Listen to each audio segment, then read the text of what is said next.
Everyone is connected.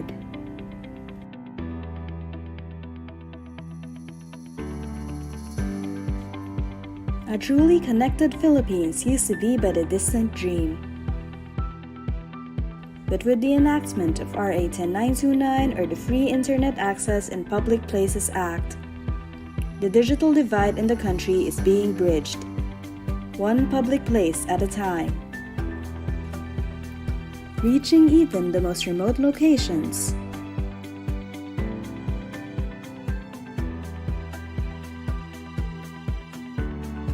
It has really helped me to bridge the gap with my needs, especially in my studies.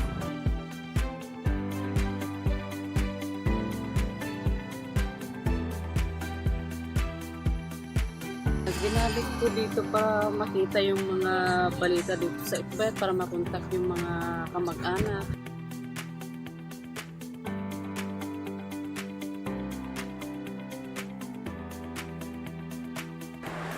Nakakatulong sa pasyente kasi lalo na kung namimiss nilang pamilya nila, nakakausap nila through internet. Kahit malayo, at least may communication sila.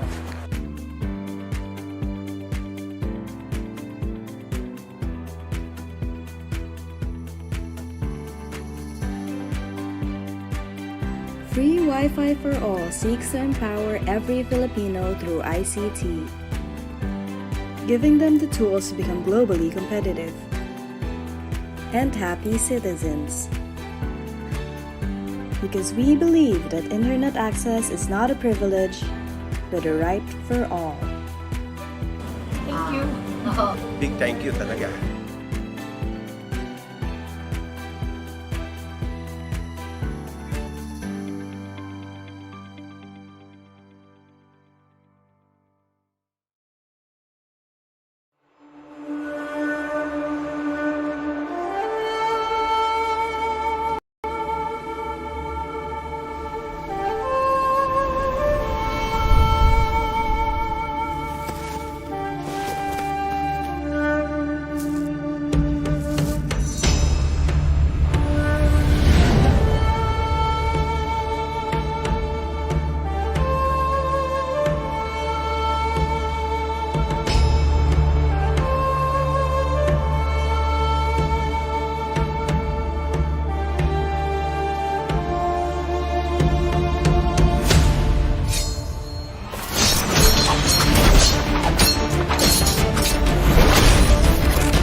Now more than ever, businesses seek to navigate the big waves of transitions that come with evolving technologies. We are Accenture Advanced Technology Centers in the Philippines, and we're here to help you achieve your business metamorphosis. We're made up of technology and industry experts who are passionate about driving innovation and transformation for our clients. We foster deep partnerships and co-develop solutions with premier platforms to push the boundaries of technology as a market leader. We customize software for strategy, engineering, and operations to help clients move flexibly with the times. And we harness cloud capabilities to accelerate adoption and migration so businesses can go from vision to outcome. On top of everything, we also combine emerging, connected, and smart technologies to digitally transform the industry and support clients in building their cyber resilience and business confidence. For over 30 years, we have been co-creating with our clients the tools and assets they need to achieve their business goals. By combining our capabilities with expertise in various industries and geographies, we provide market-relevant innovations that lead to differentiation. Wherever we may be, we are more together now in building a future of shared success, investing in new skills, and empowering our people to be the drivers of positive change in their communities. We are advanced technology centers in the Philippines, your partner in powering digital transformation at speed and scale. Now, more than ever.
Everyone is connected.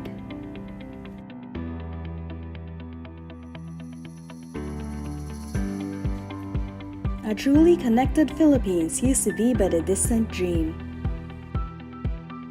But with the enactment of RA 10929 or the Free Internet Access in Public Places Act, the digital divide in the country is being bridged, one public place at a time, reaching even the most remote locations.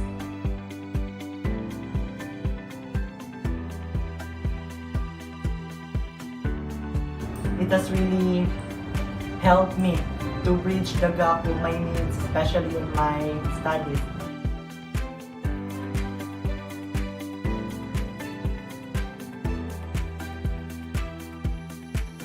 Ginamit ko dito para makita yung mga balita dito sa SWITS, para makontak yung mga kamag-anak.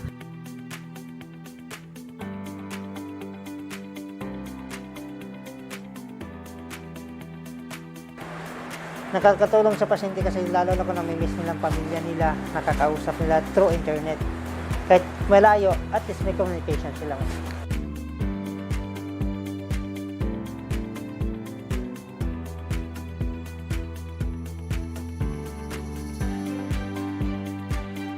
Free Wi-Fi for All seeks to empower every Filipino through ICT, giving them the tools to become globally competitive and happy citizens.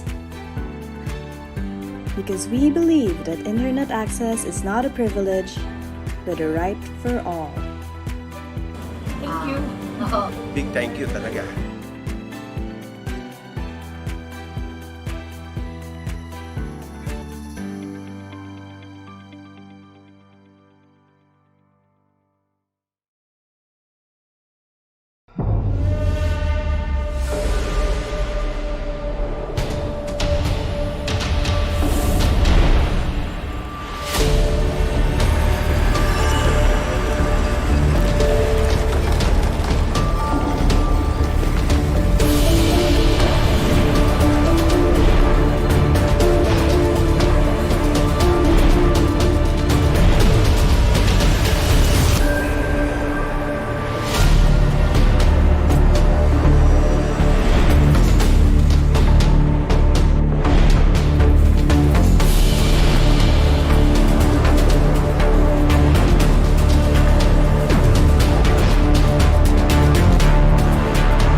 Now more than ever, businesses seek to navigate the big waves of transitions that come with evolving technologies.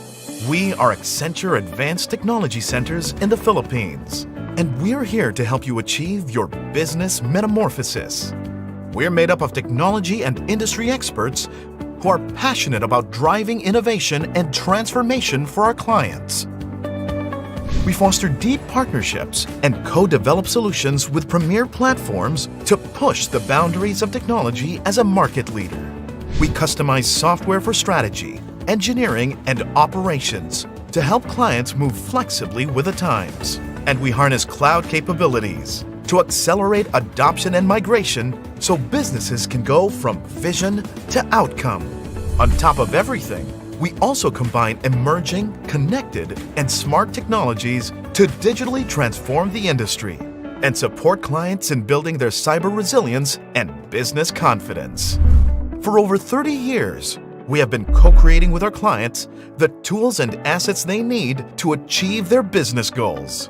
By combining our capabilities with expertise in various industries and geographies, we provide market-relevant innovations that lead to differentiation. Wherever we may be, we are more together now in building a future of shared success, investing in new skills, and empowering our people to be the drivers of positive change in their communities. We are advanced technology centers in the Philippines, your partner in powering digital transformation at speed and scale. Now, more than ever.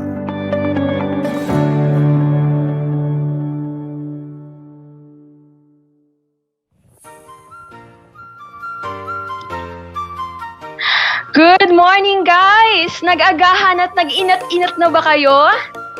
Medyo kinabahan ako kanina dahil nagko-problema sa ating messenger sa mga naka-globe. Pero syempre, walang makakapigil sa ating plenary webinar for today. Grabe, napakabilis ng araw. We are in the 4th day of our IT Congress. Parang kailan lang nagpe-prepare lang tayo. And then, nag-opening, nagkaroon ng mainit na bakbakan sa ating competitions from side events and Battle of the Brains naman sa ating skills competition. And now we are here in the 4th day of our IT Congress. Ikaw naman, Jerome, ano ang na-feel mo? Siyempre, napakaganda ng mga nangyari, mga events natin this past few days. And siyempre, ang ating magkakaroon tayo ngayon ng plenary webinar. So nakaka-excite talaga na matuto ng mga bagong bagay. At syempre bukas closing na, pero ayun, so nakaka-excite talaga. Ayun, sabi nga sa message ni Sir Kino nung opening, plenary is for emphasizing the innovation of IT. And for me, we need to gain knowledge to have innovation, right? And in this plenary webinar, we can gain knowledge and sobrang palad natin dahil libre lang nating mapapakinggan ang ating mga bigating speakers for today. We just need to listen and give our time. So I know that everyone here today are very excited and eager to learn. So let's start the program. Knowledge is learning something every day, but wisdom is letting go of something each day. A pleasant Thursday morning to each of you that are joining with us today. We are so overwhelmed and pumped up that you take time for this event. So prepare to acquire new knowledge and let go of your frustrations and hesitations as the 10th IT Congress VALOR'S vision, the Dauntless Upgrade Plenary webinar is finally here. Yes, you all heard it right.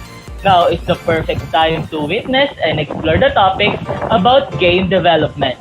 So find your comfortable seats and pay attention as we are going to start in a while. But before anything else, ladies and gentlemen, may I invite everyone to feel the presence of our Almighty God as we offer Him a song of praise through a Doxology, to be performed by the Bulso's Haring Himig, to be followed by the singing of the Philippine National Anthem and Bulso Hymn.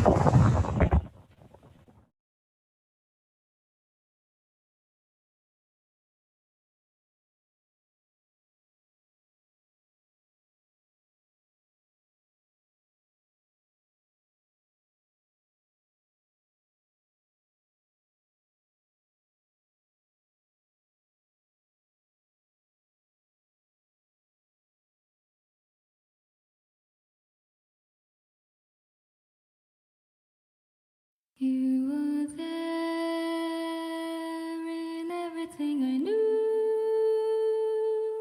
from the moment I began. Always there in every way I grew. Saved me falling, held my hand. You were shelter from the storm. The shadows fade away. All cares pass away.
shadows fade away, all cares passes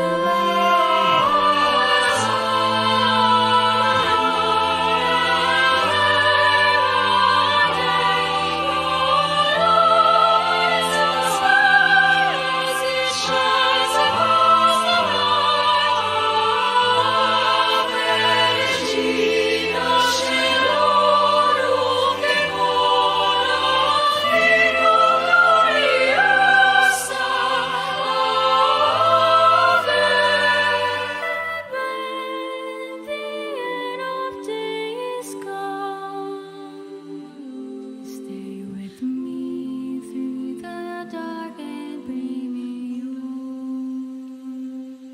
Stay with you.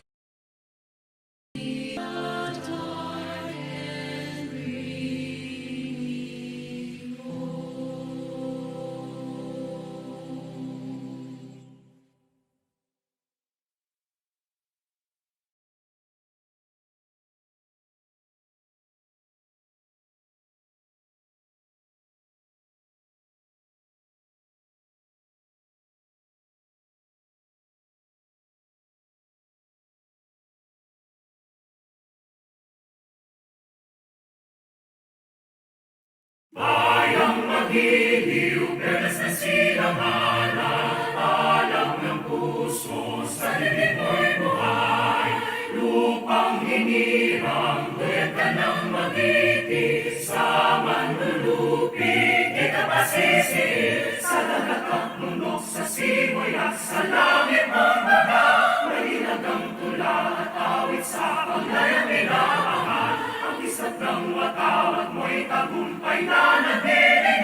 In line with our doxology earlier, We would like to thank Bulso Saring Himig. Also, we would like to thank the following sponsors for our 10th ID Congress. Department of Information and Communications Technology, DICT, since 2016. MSI Gaming, Tech Meets Aesthetic. Accenture Philippines, harness the power of technology and build a better world. We would also like to thank the following: Busu College of Information and Communications Technology, Busu Office of Student Organization, Bulacan Information Technology Educator Society, or BITE, Busu Advertising Guild, Creativity Unbound, Busu TV, Premier Student-Led Media Organization of Bulacan State University.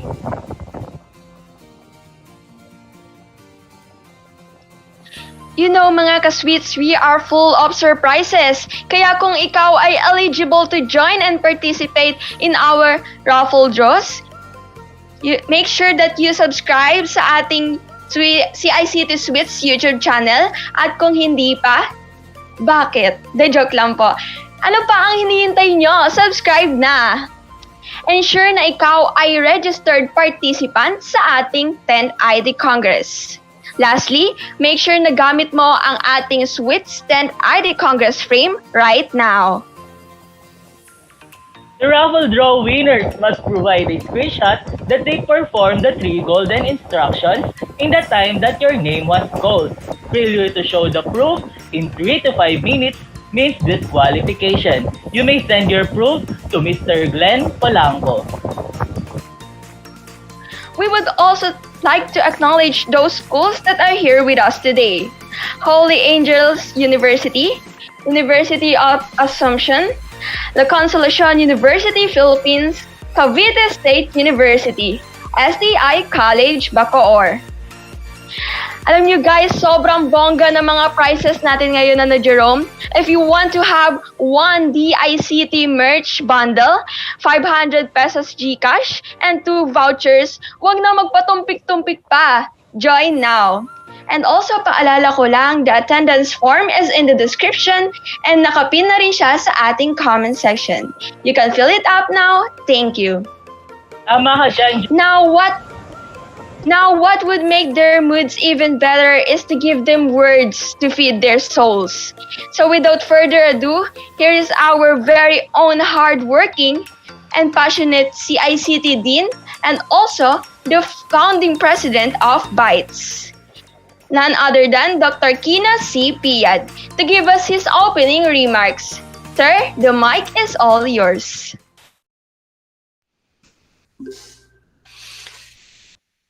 To the Bulso administration, headed by our dynamic and hardworking president, Dr. Cecilia N. Gascon, to all the innovative faculty members and the students of our dear college, to all our academic partners, to Dr. Joey M. Suba, the Dean of the College of Engineering and Technology, together with the students from the University of Assumption, Dr. Francisco D. Napalit, the Dean of School of Computing, and of course to the students of the Holy Angel University, to all the member schools of Bulacan Information Technology Educator Society, headed by yours truly, and other invited schools and universities, to all our industry partners, and of course to all the sponsors of this event, to our invited speakers, ladies and gentlemen, a pleasant morning to all.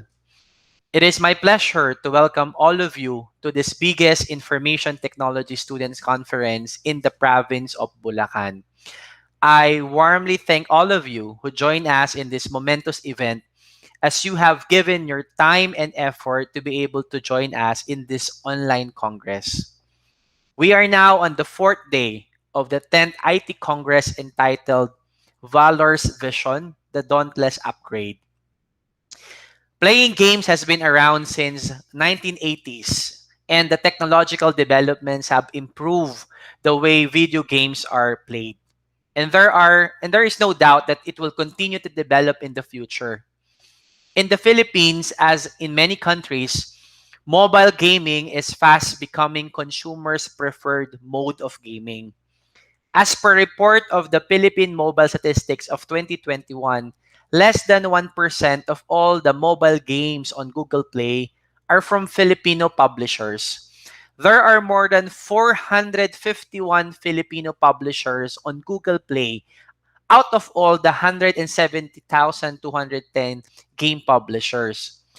We may safely assume that technology and game creation are inextricably linked. When new technology is released, firms attempt to integrate it into an existing game production in order to improve the overall gaming experience. Game developers try to pave the path for new technology to enter the market so that game quality can be improved. As a result, we may conclude that technology and game development are mutually influencing. Today, game creation has evolved into a distinct specialized field of study, with some individuals preferring to concentrate purely on the design rather than on the coding. For both gamers and developers, the principles of experience, engagement, and enjoyment are crucial. At this juncture, ladies and gentlemen, let me congratulate our BSIT department and the Society for the Welfare of Information Technology student for organizing this event. Today marks a significant event in the history of the CICT and the SWITS organization as we celebrate our IT Congress in a different platform this time, as we try to cope up with the changes brought about by this pandemic. The theme is very timely as we have to be dauntless and that we have to continuously upgrade amidst this pandemic to continue our mission of providing quality and relevant education. Let me end this message with a quote from Astra in the game Valorant. A warrior is known by his deeds, not his mouth. Once again, a pleasant morning to everyone. Uprise CICT, Sorbulso, marami pong salamat.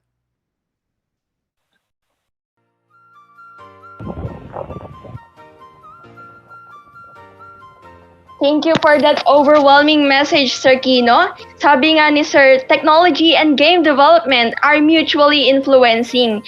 Lalo-lalo na sa panahon natin ngayon, lahat pabago-bago. Every year, nagda-develop ang technology. So, the game developers need to adjust. Kaya hanga talaga ako sa mga game developers natin dahil, di biro gumawa ng isang laro.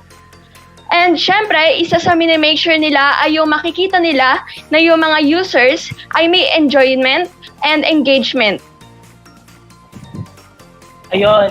So nabanggit din ni Sir Kino kanina na a warrior is known by his deeds, not by his mouth. So itong quote na to, pinapaalala rin niya sa akin ang alam naman natin na quote na action speaks louder than words. So yun, so hanga rin ako sa mga game developers kasi nasa kanila yung power na i-change yung world natin at mag-influence rin sa mga kabataan at sa lahat ng mga naglalaro ng kanilang mga games. And now we're also honored and thankful as she gave us time for our event today. So I am proud to introduce our very own Bulacan State University President, Dr. Cecilia N. Gascon. To our guest speaker, West Point Esports owner, Mr. John Rafael de la Paz. To the Dean of the College of Information and Communications Technology, Dr. Kino Piad. Society for the Welfare and Information Technology Students, President Leonid Pili. SWITS officers and members, dear students and faculty members, a blessed and safe day to all of you. Let me begin by applauding the efforts and hard work of the people behind the Society for the Welfare of Information Technology Students for 20 years of service to the College of Information and Communications Technology. Thank you for continued support to the university in providing quality services and relevant events despite of the demands and challenges of the new normal, especially the celebration of the 10th Annual IT Congress. Allow me to share the words of Sunny Santa Monica Studios game designer and Disney Imagineer, Scott Rogers. And I quote, "Gamers can feel when developers are passionate about their games," unquote. I am certain that all of you will agree with me that all of us can learn through games. Edutainment and game-based learning are nothing new and are by no means a recent innovation as an educational and learning tool. As a matter of fact, one of the oldest and most popular educational games of that all time is Lemonade Stand, which was released in 1979. Its gameplay was deceptively simple as players run their own lemonade stand wherein they get to choose the amount of ingredients to buy, how to advertise, the price of the lemonade, and the interplay of weather as uncontrollable factor in turning lemonade profits. Oregon Trail is yet another educational game that is fondly remembered and widely played by baby boomers and Gen X across countries.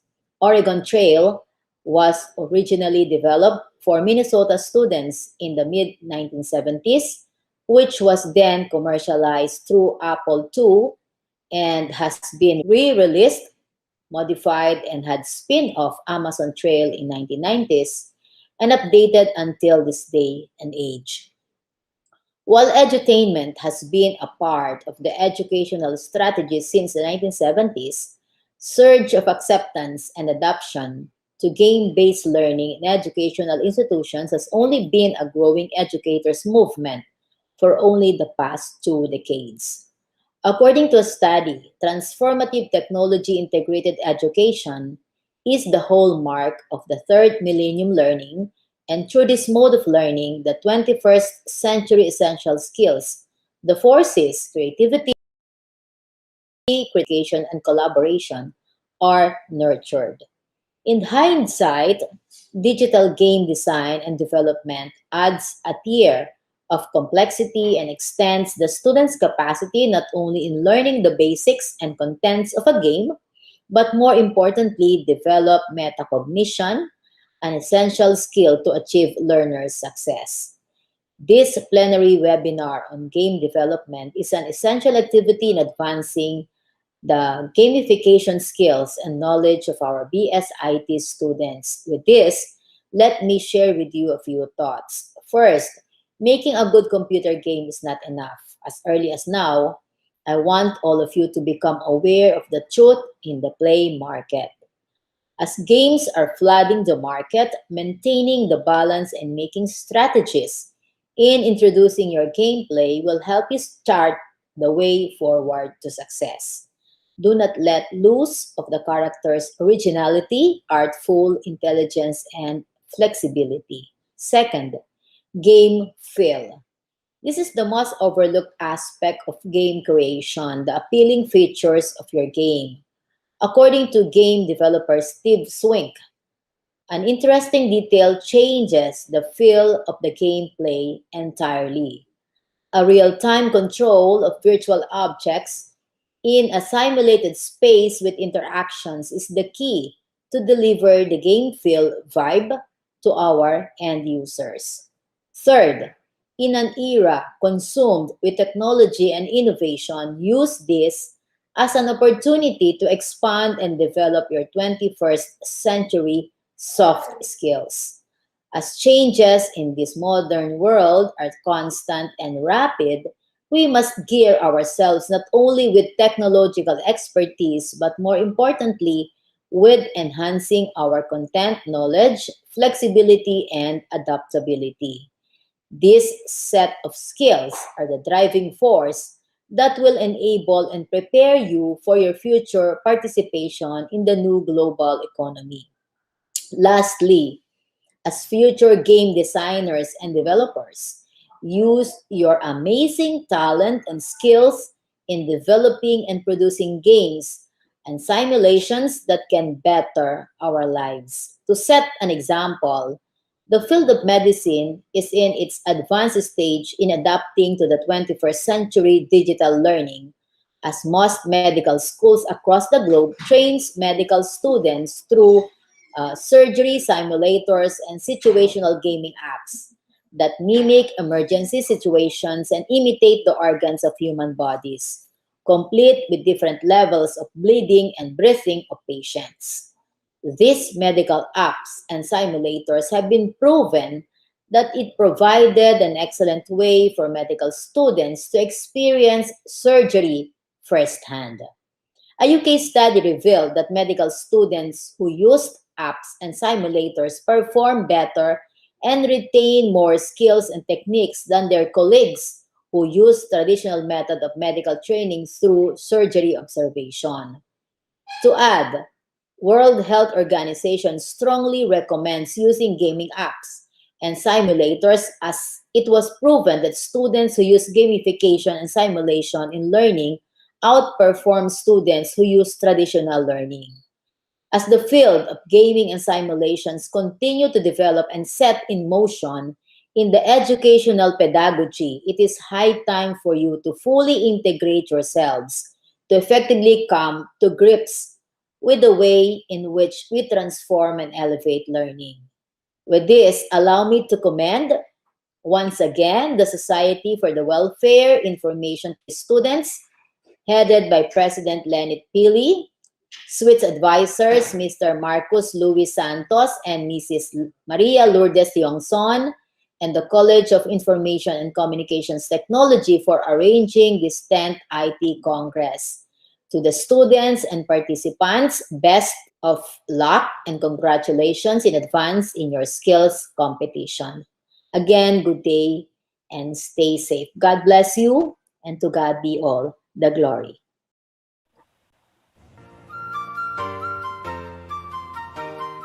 Ayan, thank you for that wonderful message, Ma'am Gascon.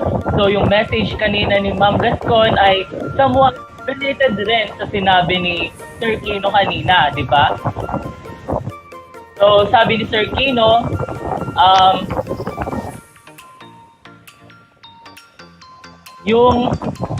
sabi ni Sir Kino, technology and game development are mutually influencing na nag-reflect din sa sinabi ni Dr. Cecilia Gascon. So, yung mga laro na binanggit ni Dr. Gascon kanina ay hindi lang siya basta laro lang. Kasi meron talaga tayong matututunan. It can transform us, it can help us to collaborate to others, so it can improve our capacity as a student, and it helps us to gain knowledge, to be flexible, and to be adaptable. So, it can help us to be better in our lives. Ayun. Ikaw ba, Jermaine? Yes, that is insights mo dyan? Yes, tama naman yung sinabi mo. So sabi nga ni Ma'am, di ba, this is an essential activity for our future game developers. Kaya para sa mga future game developers dyan, let's keep in mind ang mga sinabi ni Ma'am. Thank you for that, Ma'am Gascon, and for your overflowing support for us. Now that we've come this far, this is now the time to explore the esport industry. So without further ado, here is our very passionate and dedicated SWITS Secretary, Mr. Rainiel Dionisio, to introduce our keynote speaker. Kuya, the mic is all yours. Yes, thank you with our very energetic host for today. So, we are all aware that marami sa ating mga ka-SWITS ang aspiring gamers and live streamers. Kaya naman hindi namin kayo nakalimutan mga ka-SWITS as we invited someone willing to share his story and experiences in the esports industry. So let us all get motivated and inspired as I am pleased to introduce a highly driven CPA with proven academic and professional excellence, the owner of Point Esports. Our keynote speaker is none other than Mr. John Rafael de la Paz. Let us all give him a virtual round of applause. Thank you so much for those kind words. Hello, can you hear me now? Okay. So, can you please accept yung pag screen share, please? Para ma-share na natin. Sure. All right. I still can't access yung pag screen share.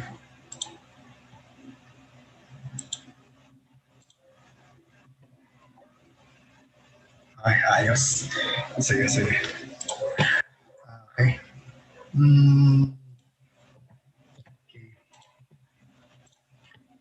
So, kindly let me know if you can see my screen already. Okay, so good morning everyone. Thank you so much for those kind words, Rainiel. No? So parang na-flatter naman ako. Hindi ko alam na meron pala akong excellence. So just to introduce myself, I am John Rafael de la Paz. You may call me AL. I am the owner and currently nagmamanage ng Point Esports. So thank you so much. It's really an honor and a pleasure to be here, and I would like to congratulate everyone for this event kasi alam naman natin na even sa amin sa corporate talaga ang hirap pag-organize ng mga events na ganito. So thank you so much for inviting me here. So what I will be discussing with everyone, na-mention naman ni Rainiel kanina na I think we can safely assume na some of you are really into gaming. So maraming most probably meron ditong mga PC gamers, mga mobile gamers as yun yung pinakasikat sa Southeast Asia currently. Meron din naman mga console gamers, yung mga traditional na naglalaro ng PlayStation or kasi naman yung mga very very lucky enough na umabot sa pagbebenta ng PS5. So I think we all have something in common. We are all passionate gamers. Even me, ako, up to this point in time, I can say that I'm really a gamer. So even though I have let's just say na meron tayong okay na career as of the moment, being a CPA, being a certified public accountant, so hindi ko pa rin kinakalimutan yung pagiging gamer ko. So that's why I'm still involved in esports. And one of my mentors said na it's really important sa ating development as professionals and as individuals na hindi natin gini-give up yung mga bagay na nagpapasaya sa atin. So in my case, I'm very happy when it comes to esports. So I've decided to make this as a side business on my end na nagmamanage ako ng esports organization. So what I will be sharing with everyone is yung a little bit of experience ko lang when it comes to esports management. And a little bit of tips na rin for those na aspiring kasi ang dami mong possible na career eh. And I will also be discussing why is this a good idea for everyone na mag-venture din sa esports. Okay. Okay, so here are the 8 major reasons to consider esports as a career. Number 1, it's proven growing and stable industry locally and globally. So talagang all over the world growing ang esports in every region. Talagang nandiyan yung growth niya. Currently, as of 2020, it's a $1 billion industry. And it's projected to grow at $1.6 billion, wait a second, at $1.6 billion by 2023. So, itong projection na ginawa nito, it already factors in yung impact ng COVID sa ating industry. Third, it's with a healthy growth even during pandemic. So, alam naman natin yung naging impact nung COVID sa atin during 2020. And fortunately, esports is one of the 5 industries na hindi nag-slow down even na may COVID. So the other 4, if I'm not mistaken, I think included yung agriculture doon. And alam naman natin all other industries talagang bumagsak talaga sila during COVID. So itong esports industry natin talagang nag-grow talaga siya. 4, with or without lockdown, the industry will grow. 5, it has multiple platforms, each with respective followers. So na-mention ko kanina, sobrang diverse ng industry natin. We have the PC, we have the mobile, and we have the console. And soon, magkakaroon na rin ng virtual esports, diba? So once ginamit natin yung VR, yung virtual reality. So I think it's in the development na. 6, non-traditional businesses and even government agencies already invested in esports. So talagang nakikita ng mga businessman, ng mga ng mga industries natin all over the world na talagang growing yung industry natin. So therefore may mga non-traditional businesses, for example, may mga movies na may mga filming brands na na nag-iimbest sa esports. Number 7, celebrities and athletes have diversified their investment in esports. So pinaka-famous would be si Michael Jordan. Michael Jordan is known as a traditional sports star, di ba, sa basketball. So currently naniniwala si Michael Jordan, sila Magic Johnson sa potential ng esports. So they have already invested sa industry nito. And number 8, and this is something that I'm personally naiinggit din ako sa mga sa at this point in time sa inyo, kasi it's now has a cultural acceptance as a legitimate profession and career. Kasi before in my time, hindi ko ba sinasabi sobrang tanda ko na, pero yung tingin kasi sa esports nung panahon ko was ay bisyo yan, ay distraction yan sa pag-aaral. Wala kang mararating dyan sa esports na yan. Ngayon kasi yung esports, nagkakaroon na siya ng acceptance sa career na talaga siya. Kasi alam natin yung mga pro players, how much they are earning, how much the team owners are earning, how much the coaches are earning. But of course, hindi pa naman talaga totally accepted. And even ako personally, may mga kailangan din ako i-hurdle na challenges. For example, sa mga players ko, I have to talk in person to their parents to convince them to join the team, to become a pro player under West Point Esports. Kasi I understand their perspective na syempre they are a little bit older than me, so syempre ang tingin din nila sa esports baka makasira lang ito sa future ng anak nila, which is understandable. So that yun yung aking role bilang team owner na i-introduce sa kanila na this is something na talagang may potential yung inyong anak po na maging professional esports na makakapag-secure ng future niya eventually. So as mentioned, I am an accountant, and of course, before I fully invested in this in this program, I have to check the numbers first kung talaga magiging worth it ba siya ng time natin. So na-mention ko kanina yung esports industry, it's projected to grow at $1.6 billion by 2023. So in fact, may mga certain projections, if you can see on the right side of the screen, na may mga higher than 1.6 billion. So in fact, one of them pinroject a 3 billion industry na ito by 2023. But for conservatism, pineg muna nila at 1.6 billion yung industry. Increasing esports prize pool. So for 2020, the actual was at $327 million, and alam natin yung pinakamalaki dito for those na naglalaro ng Dota 2, yung the international, kasi I think sila talaga may pinakamalaking prize pool in terms of sa lahat ng genres ng esports. And ito din yung na-mention ko. So what can you see in common ba dito sa mga logos na nandito? You have Disney, you have Cadbury, you have Starbucks, Lego, Adidas. So aside from being the top companies, all of this, ito yung na-mention ko kanina na even yung mga non-traditional companies nag-invest na talaga sa esports. So ito sila. So lahat sila meron silang stake or naging partner rin sila ng mga esports events. So just imagine yung Starbucks, before I can even imagine kung paano naging involved ang Starbucks sa esports.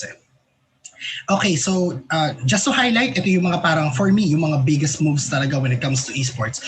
Before kasi, alam naman natin yung mga nag-i-invest sa esports, yung mga companies lang na related talaga doon. For example, Intel, this is understandable kasi nasa computer sila. But please take a look at the other examples. Even the US Air Force, yung government agency, nag-invest sila sa Cloud9 team.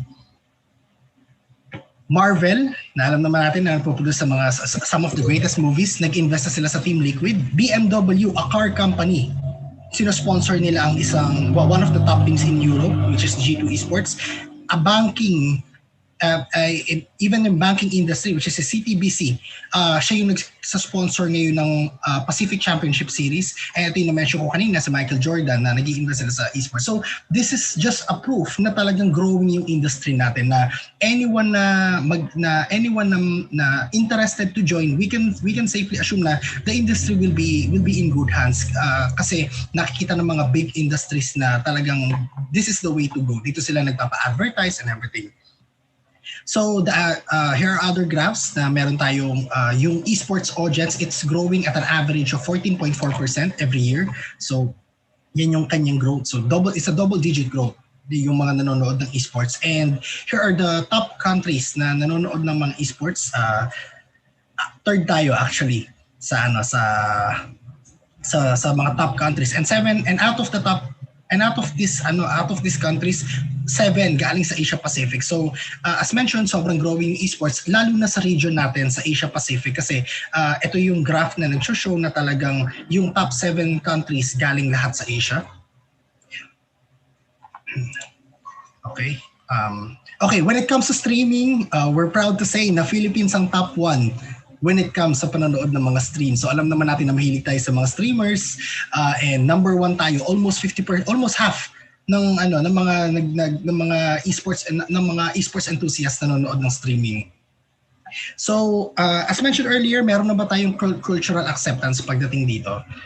Remember, ito lang yung mga graphs to show na part na talaga tayo ng sports.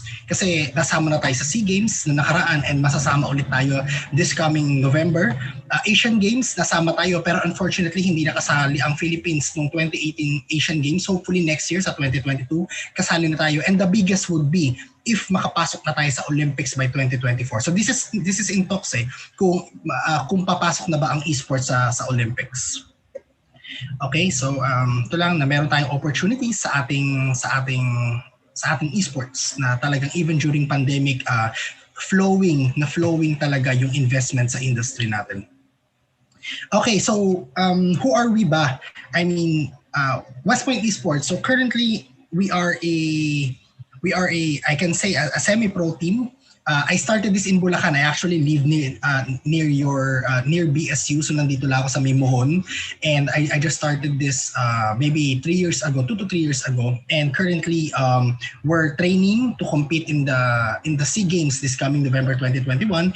And we're trying our best na mag-represent yung Philippines dito sa Pacific Championship Series, which is currently occupied by Liab Esports, which is backed up by Globe. So we're training to compete for that possible slot. So sa mga League of Legends players dyan, most probably baka nakalaban nyo na yung team ko sa mga tournaments. So at one point in time, we occupied 5 out of the top 10 players ng Pilipinas. So I'm proud to say na yung top 1 ay currently my players, si WPE, YJY. So ito yung peak namin na 5 out of the top 10 under ng West Point Esports. So you have YJY, you have Kaze, you have Revelate, and you have Sumotian. And this one, yung number 8, he joined us I think 2 months ago. So kalahati ng top 10 players ng Pilipinas under ng West Point Esports. And ito lang siya, just in case na gusto nyo makita kung sino ba itong si YJY. So siya yan. Baba. So you may follow his stream. Yan siya, si YJY. So you will learn kung from the top 1 himself.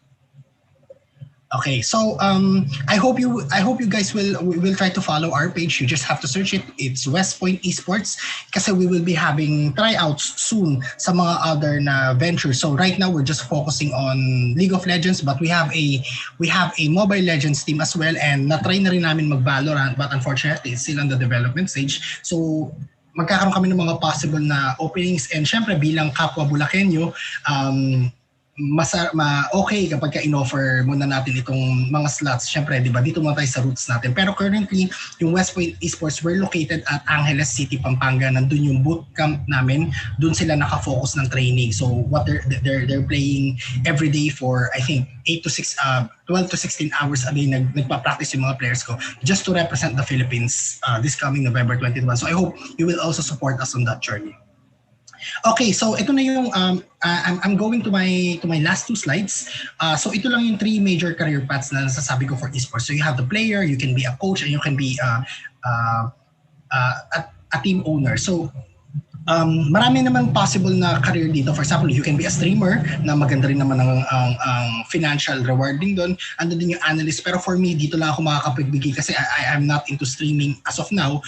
I can only give lang yung tips ko sa inyo bilang esports owner. So number 1, as a player, it's not enough to practice kasi it's something na marinig mo na practice, but yun yung keyword sa akin. You need to have structured practice, meaning inaaral mo yung mga mistakes mo, yun yung number one na, teka, andito ako sa portion na to lacking so I need to practice on this aspect. It's not enough na uupo ka lang, magra-rank game ka, mag-grind ka lang. Hindi siya, it's good for your development, pero for me, I've seen a lot of players, okay, marami na tayong na-handle na players, and ito yung pinaka nakikita kong lacking sa mga gusto talaga na umangat bilang players. Kailangan nyo na structured practice, and you need to work kung saan kayo lacking, kasi most of the players na nakikita ko, they tend to practice on kung saan sila magaling, kasi totoo naman masarap maglaro kung saan ka magaling, di ba? Pero kasi sa team kasi may term tayong sinasabi na you are only as strong as your weakest link, di ba?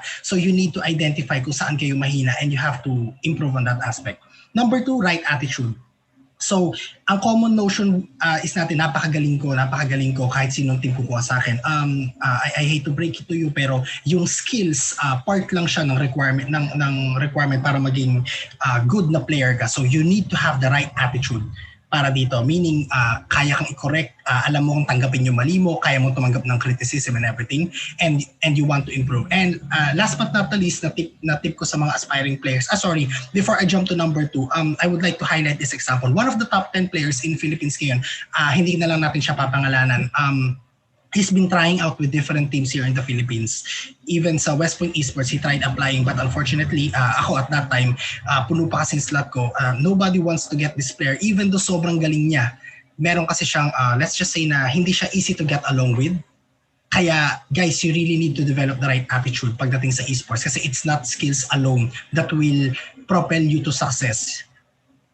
Last is you need to play as a team. Alam naman natin na talagang team pa rin ito. And this is something na talagang ang feedback sa ating mga Filipinos is hindi tayo masyadong magaling pagdating sa playing as a team.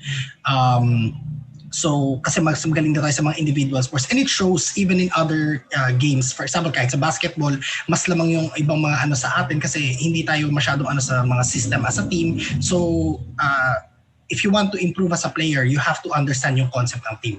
So for those naman na aspiring to become coaches, you need to have a deep interest and understanding of the game. For example, sa basketball, sino ba yung mga nakukuha as coach? Di ba madalas na nakukuha as coach yung mga point guard? So in the case of League of Legends, sino ba yung mga nagiging effective na coach? Yung mga junglers, yung mga support. So it's not enough na magaling ka. You really need to understand how the game works. Second is dapat magaling ka mag-manage ng tao. Okay, it's not enough na magaling ka maglaro kasi more on people skills yan na kaya mong i-convince itong player mo to improve on some aspects. And last is the expectations management. So dapat alam mo kung paano i-manage yung team mo. So as a team owner, unfortunately hindi ko na na-edit yung aking slide dito. Ang mapapayo ko lang sa mga aspiring team owners, yun nga, you really need to have a lot of patience kasi it doesn't happen overnight siguro with all due modesty, we can consider Point Esports as one of the top teams here in the Philippines when it comes to League of Legends, but it did not happen overnight It's really blood, sweat, and tears along the way. So be prepared, but it can be financially rewarding once the revenue starts to come in kasi andyan papasok yung mga sponsorship So dun sa mga aspiring na team owners, it's also a good business path. So I've come to my last slide. This is something na tinuturo sa amin ng coach. This is an international concept na ito daw yung 4 levels of competitiveness as a team. First is yung mentality na ito yung pinaka-basic, us versus each other. So for example, bumuo na kayo ng team. Tapos, ang iniisip mo kasi niyan, ako pinakamalakas dito sa team na to, wala akong pakialam sa iba. So ito yung try niyong i-avoid. Ito yung try niyong i-overcome na hindi talaga uubra yung individual concept. You cannot carry the team alone. So, ito yung first level as a team na parang nagpapagalingan muna kayo mga mag-teammates. You have to overcome this, everyone, as soon as possible kasi magkakaroon ng clash of egos dito kapag hindi kayo successfully nakapag-move sa stage na to. Second is kapag nakapag-move na kayo dito sa number 1, you can use this ito na yung second level, us versus them mentality, meaning hindi na kayo nagpapagalingan sa isa't isa pero ang pinagpapagalingan nyo na lang sa other team na tayo pinakamalakas dito, yung kalaban natin na team na yan, wala lang yan, tayo pinakamalakas dito. So parang ang concept niyan is parang binabaliwala nyo na lang yung competition na gusto nyo lang manalo. And remember sa esports, lalo na kapag meron kayong coach, hindi porke nanalo kayo satisfied na yung coach So I'm really sorry for the term pero basta manalo kahit gaano pa ka quote-unquote dumi yung game. So remember, yung win may classification. Don't get me wrong, a win is always nice, pero you have to understand how did you get that win? Na-execute nyo ba yung strategy nyo? Na-avoid nyo ba yung mga usual mistakes nyo? So you have to move at this point. So third, ito yung medyo nagmamature na yung concept ng team. So it's us versus us. Di na masyado nating nagfo-focus sa kalaban, but we have to be better than ourselves yesterday. So meaning, nagtitake note ka na ng iyong mga mistakes dito, na parang, di ba sabi nga nila, the only person that you have to outdo is kung sino ka kahapon. So parang ganito na yung stage ng team. So the sooner na makarating yung team nyo at this point in time, the better. Meaning, gusto nyo na lang mag-improve sa mga previous na mistakes nyo. And last but not the least, it's us versus the game. So sinasabi, ito na yung pinnacle, ito na yung pinaka-top level ng competitiveness mo. Meaning, ang kalaban mo na, yung game mismo. Meaning, inaaral mo na paano talunin yung game. So you learn something new, this is the end goal, and ito yung ultimately magbibigay sa iyo ng mga championship. So, pinaka-perfect example nito yung mga Korean teams. So alam naman natin na parang sila yung nagiging basis ng, di ba, ito kasi uso sa Korea, ito i-adapt natin kasi nandoon na yung mga Koreans at this level na parang inaaral na nila yung game mismo, kung paano nila matatalo yung game, paano nila sila makakapag-excel sa game na to. And yun, so the sooner na makarating yung team nyo at this level 3 and 4, the better for you guys. Kasi yung 1 at 2 medyo delikado pa yun. At you can say na nasa beginner stage pa lang din kayo ng team nyo kapag nandito pa kayo. Actually, kayo lang na makakapag-assess niyan kung ganito ba yung mentality nyo. Di ba? So with that, that ends my presentation. I hope you learned something new dito. I hope yung experience ko sa esports makatulong sa inyo and makatulong sa development nyo bilang future esports player. Again, these are all tips na hopefully i-consider nyo kapag ka naglalaro kayo. So with that, thank you so much for having me here, and just follow our page, West Point Esports. If you need advice, you may send a message at our page, and we will try our best na syempre magre-respond tayo. And hopefully we'll see you at the other tryouts. Now, thank you so much guys, and congratulations to the organizers. All right, goodbye.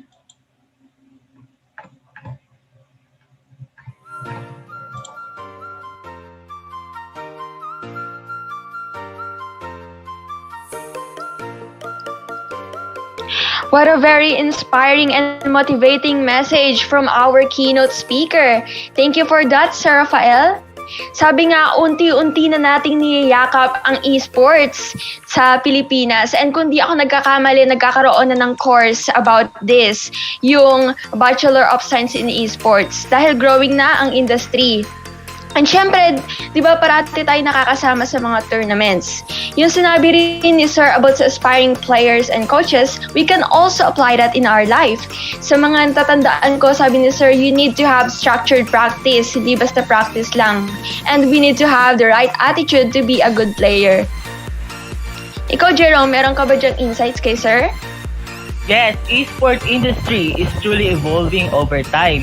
Napakalaki na ng improvement nito kung ikukumpara natin noon. As Sir Rafael says, hindi na lang siya basta laro. It is now a sport, and it is now part of the culture wherein minsan nagiging source na rin ng income ng marami. But of course, right attitude is important sa ganitong industry, sabi nga ni Sir. Dapat kapag nasa esports industry, ka, you can accept criticism and judgments. And dapat marunong ka rin tumanggap ng pagkatalo. Now, that is right. Yes. Now, this is what we've waiting for. This is now the exact time to start the first session of our plenary webinar. And to formally introduce our research speaker, here is our very own SWITS student advisor, Ms. Paloma Lynn Alvarez. Ate, the mic is totally yours.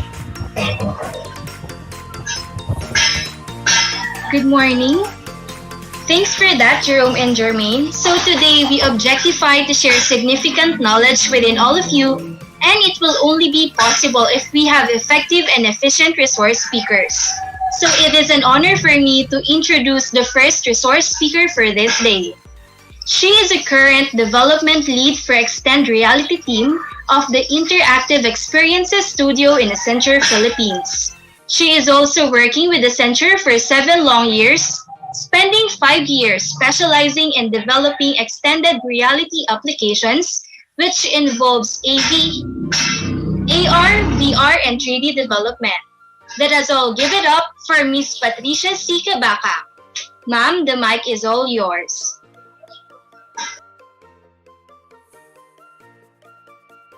All right. Thank you so much, Ms. Paloma. Good morning, Bulacan State University. It is such a pleasure to have shared the floor with each and every one of you. I hope you're all safe and healthy despite the pandemic and this rainy season. And thank you so much for having Accenture as part of your annual IT Congress. So my name is Trish, and I'm not actually a game developer, not officially, but totally wish I was. But one of the things that I love about my job right now is that I've been given a lot of opportunities to explore developing 3D, AR, VR applications that can potentially be integrated as part of the enterprise solutions. And one of the things that my team and I have been doing lately is creating virtual spaces, and we've use tons of game elements in building them. So I thought this might be also a good idea for you to kickstart your journey to game development. Now, there are many ways to develop these spaces, and they can come in different kinds of packages or platforms. There are also applications available that can directly scan and render actual environments and translate them into 3D environments for you. But what we're going to focus on today is how to create these customized stylistic spaces that are web friendly. All right, so I call this session constructing virtual spaces, because we're not only going to talk about the design aspect of the website, we are also going to break down some of the challenges we normally encounter during development and bring together these various aspects that make virtual spaces efficient, functional, and better experience for our audience. And after this session, hopefully you'll be inspired in creating your own virtual space and executing it in your own time and pace. But first things first, let me quickly walk you through the development process. So applications, whether they are functional or game applications, and even other non-app products, are pretty much hard to develop if you don't have a vision or goal in sight. And all of them undergo a process of development in order to create the best output that we can deliver to our customers. For game development, we normally have these 5 stages. In all cases, you have to have a vision for your product. And in game development, this discovery happens during the planning stage. You would want to build a game for sure, but what is it for? Who is your target audience? What's your budget? What will be your target platform? These questions will help you identify what you want to achieve by the end of the development. And you will always go back to these answers, to the answers to these questions to keep you on track of your goals. Pre-production is where you set the initial stage of your game build. This is the time you create your storyboard, you discover technology capabilities, and do early prototyping. So when your storyline is ready, your team now goes through production. This is where the main components of your game are created, such as models, design, visual effects, execution or development of the gameplay. And then you go through testing. Then pre-launch and launch stages are where you first test your game within a small number of people to identify bugs and improvements in your game. Is it fun? Is it too easy or too hard? Can your users even win this game? So all these things are happening in these 3 stages. And of course, it also includes the marketing aspect of your game. Of course, you would want to have more players playing your game or using your application. And then finally, once we've done all of those stages or all those processes, we'll proceed with post-production. This is where you provide continuous support and patching to your game.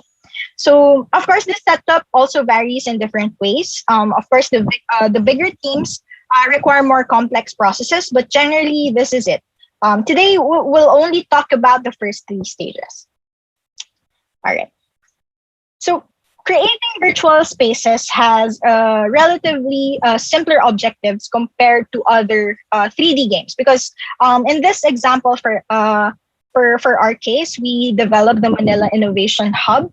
And our main goal in creating this virtual space is to provide an alternative, fun way for people to interact online with our colleagues coming from different, not just from different places in the Philippines, but also abroad. So we developed this application so that we don't have to just have our normal conversation and call meetings. So the target audiences here are your colleagues, our colleagues, and then of course each of us have has different behaviors. So we can be PC gamers and non-PC gamers. And compared with other 2D functional applications that are common in this age, this kind of development comes with a set of additional requirements for visual design and user flow.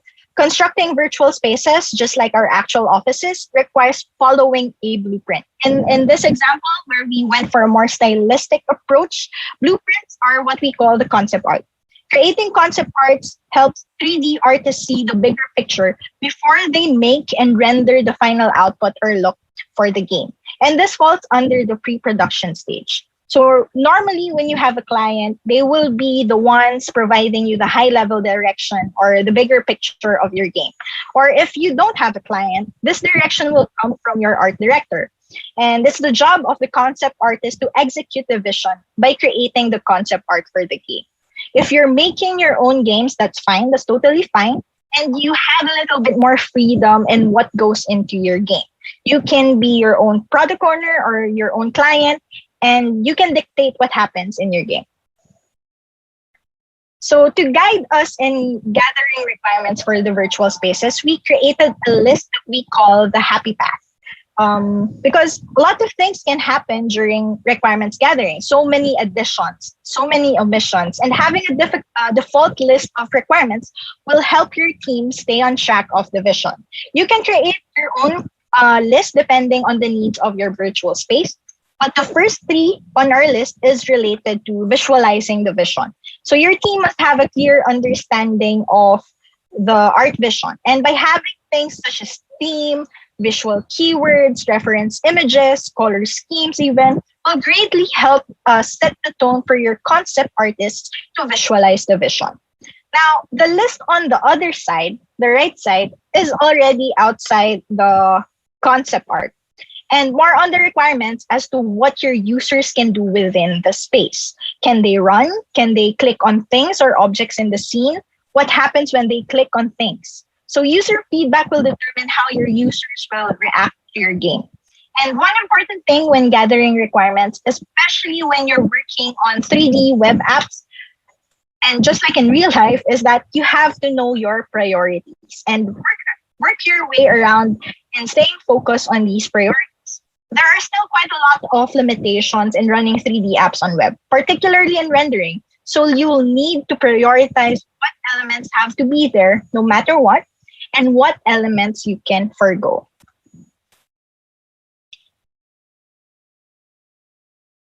All right, so user experience in general is slowly transforming from 2D interactions to more natural human interactions. It's what users already experience when playing AR and VR games, right? And this is continuously evolving as we discover new things in working with these technologies. In working with 3D applications, you can see bits of game interactions that mimic these human actions. You have running, walking, other times you are jumping while exploring virtual spaces. And talking about game interactions, these are some of the elements of the game flow that you can incorporate in your virtual space. So first is the gameplay or goal. So remember our goal earlier, we stated that before. We want to be able to provide an alternative, more fun means of interacting with people online. So the complexity of your game depends on the complexity of your mechanics. So be sure to identify these early on. The next element is the user movement. Some of us are already used to PC gaming, so we're familiar with the keyboard controls, but others are using other controllers. But some of us are not just PC gamers. But since we have this goal of interacting with people online, we want to cater not only just to the PC gamers, but to non-PC gamers as well. So we can actually implement two ways of navigation. So we have the WASD keys as one means of interaction. And then the second option is the more prevalent interaction we have today in virtual spaces, which is the point of interest selections. Now, there are varying implementations for the point of interest selection or POI selection. You can have a menu option and all the points of interest in your virtual space are listed there, so that once the user selects or clicks on that option, they are normally teleported to that position, to their new position. And then other times, developers would implement the POI selection by putting circular buttons across the floor, and then when the user selects that those circular buttons, they are teleported to that position. So anything can work depending on the needs of your application. Another element to consider in designing the flow is the scale of the 3D space, as it also contributes to what actions make sense inside the environment. Will your user be allowed to run or jump or just teleport? So all these things have to make sense and you have to plan them. Object interaction allows the user to interact with the objects or items inside the virtual environment. So when the user clicks on them, they either perform actions, for example, information display or simply object animation. So the number of layers of interaction needs to be determined because it can vary depending on the complexity. And you don't normally experience this when you develop 2D web apps. These elements have to be coherent, and all the things I've mentioned that we need to plan work together side by side and impacts the user experience. But also there's another element to consider when you're constructing your virtual space for web, which is the device limitation. And the common pain points users experience today revolve around the performance of virtual spaces. Why is it loading so slow? Did it crash? Did it get stuck? What's happening? The screen froze. You will also encounter experiences where you can't move your character or the environment becomes jittery. The truth of the matter is that this is usually the case when devices we use don't have enough processing power to render heavy graphics, and not all of us have gaming laptops to view virtual spaces smoothly. So, and most especially when we have when we couple this with bad or slow internet connection. So I know everyone, even myself, I still experience this at home while working. And there are many ways how we can improve our users' experience on the web. And most definitely, rendering highly detailed 3D web applications will be addressed by newer technologies such as online rendering, online render streaming. But let's assume we don't have that now. And if you're building a virtual space for web, and so you did not consider the level of detail, the techniques, you were not able to identify your target platform or devices at the start, and you couple those with bad internet connection, most likely your users will experience this. So this website, while we were testing our initial prototype, it just got stuck in loading. So all you'll be receiving are tons of issues raised by your users. And having slow initial loading time can cause users disengagement from your application. By the time your application loads, their interest is long gone. So they'll end up browsing other websites. Of course, when we work with web apps, we also have to retain our users' attention. So what do we have to do? we have to learn how to cheat the visuals. And this is the only time that I would say cheating is good. In reality, in general, in life, cheating is bad. So don't do it. But when you're optimizing your 3D visuals, cheating is one technique of achieving our target performance.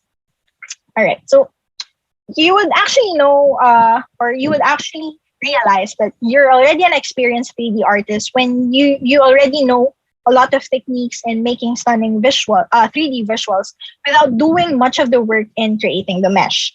There are instances where we have to get the details right down to the measurement of the models, but in creating virtual spaces, especially our own virtual world, we have more control and we have more freedom in identifying or determining the dimensions of our virtual world. So we can work our way to using low poly models and achieve the details through other means to save render time. So here are some of the key optimization practices you can do for your virtual space when you're faced with performance limitations. First, you remove non-priority assets. If the assets are just added aesthetics, consider removing them. If you want to display a car in your virtual space, but you don't really need to go look inside the car and inspect the details or open the hood, for example, to inspect the engine, don't even bother modeling the engine part. So the next one would be to limit real-time rendering. There are many use cases where implementing real-time rendering is a necessity. But in cases such as building a stylistic virtual space, we can go away with this and just bake the details. You can implement shadows in your environment to add more life to it without using real-time rendering. And that is through the use of shadow sprites or textures. If you need to add those bumps in your objects, you do it through texture maps. So this is an example of how we fake the details by using texture maps. The left side of this slide is the object in wireframe mode, and it shows you the body or the mesh of the object. So what makes up a 3D object? It has edges, it has points, and those points, when connected, you call them edges. And then when those edges are connected, you call those faces. All right. And then those faces are actually made up of triangles. And more triangles you use to form the mesh of the object means more rendering time or process it requires. And if you have a lot of high poly objects in your virtual space, the more time it takes at the initial load. And the rendering of these objects per frame can be too taxing to your platform. Hence, you're experiencing the jittery of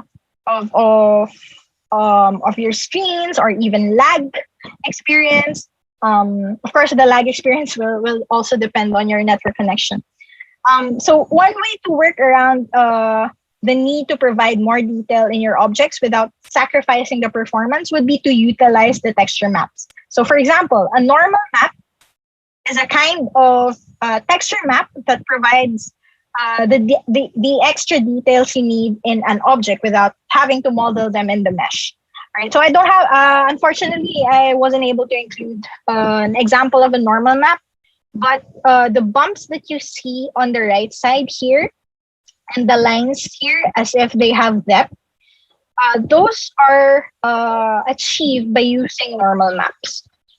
Okay, and then the rest of the details, the lines, are just painted over the mesh of the object and are not modeled into the mesh. So if you inspect its equivalent on the left side here, for example, for this face, we don't see the lines painted in pink on the right side. And that's because they were achieved by using texture maps.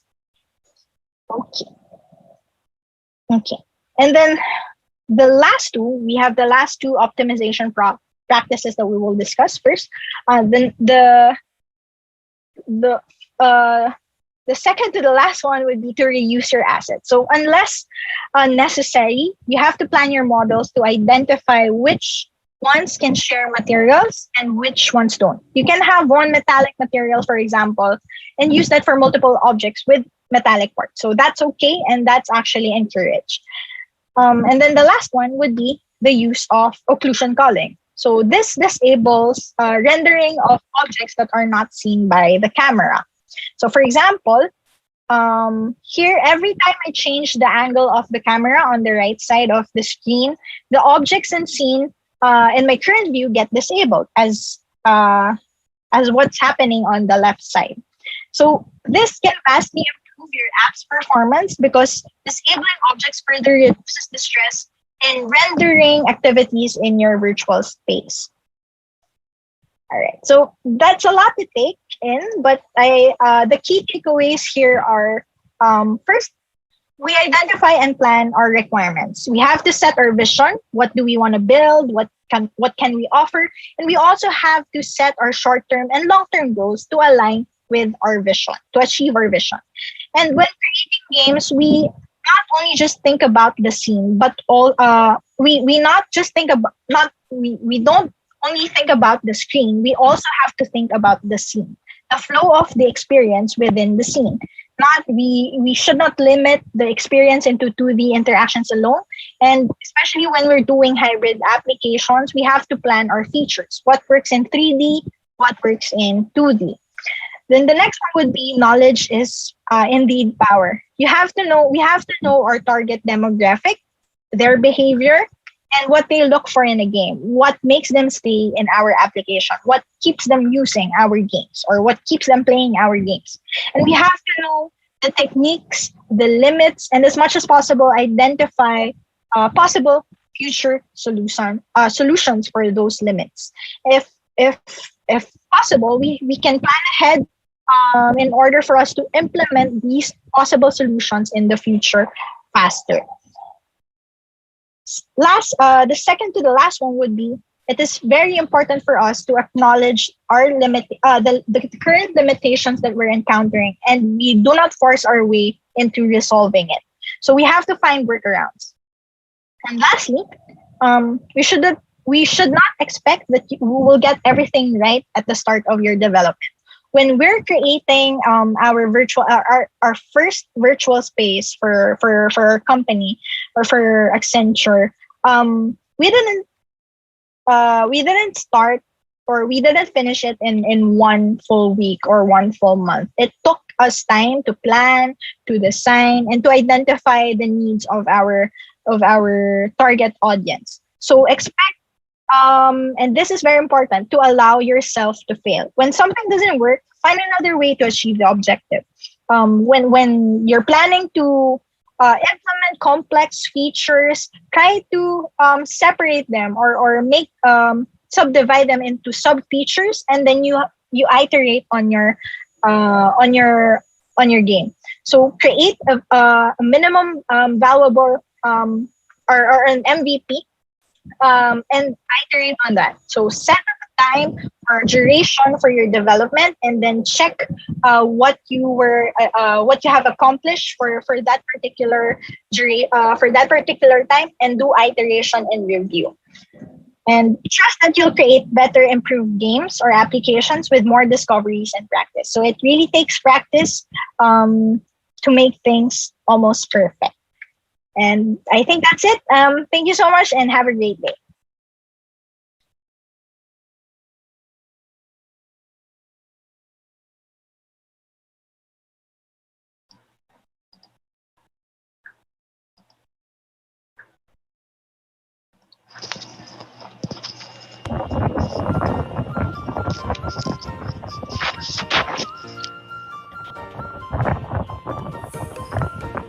Thank you for that, ma'am.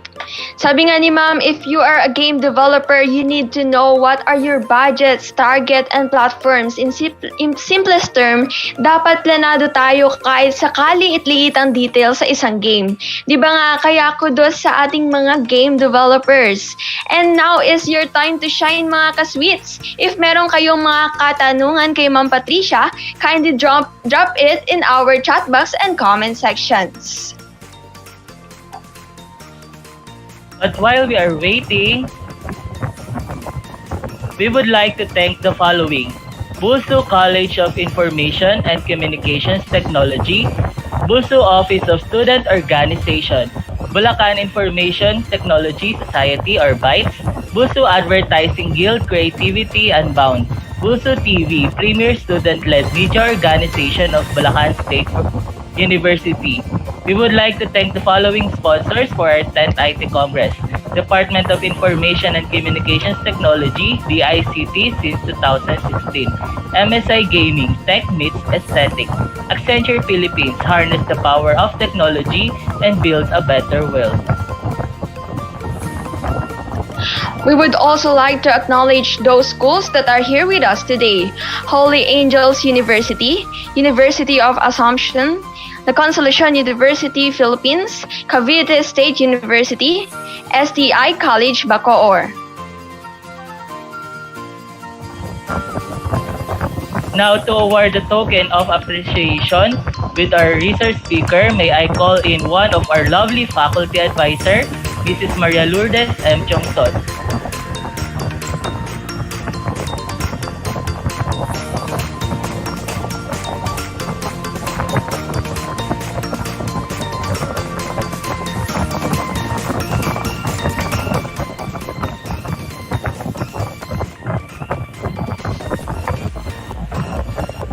To award the Certificate of Appreciation to Ms. Patricia Cabacang. Let me read first the citation.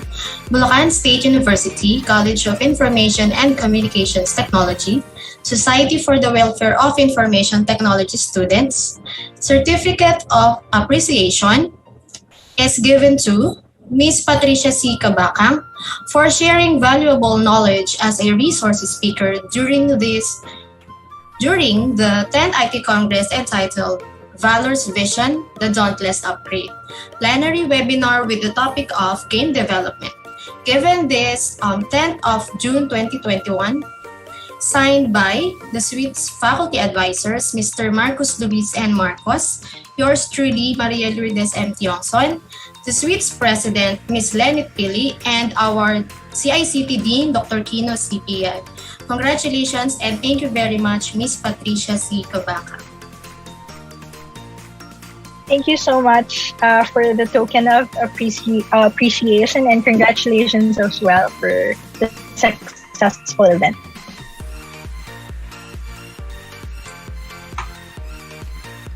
Thank you po, Ma'am Pat and Ma'am Des. In line with our keynote speaker earlier, may I call on our very own SWITS president to award the Certificate of Participation, Ms. Lenit Pili.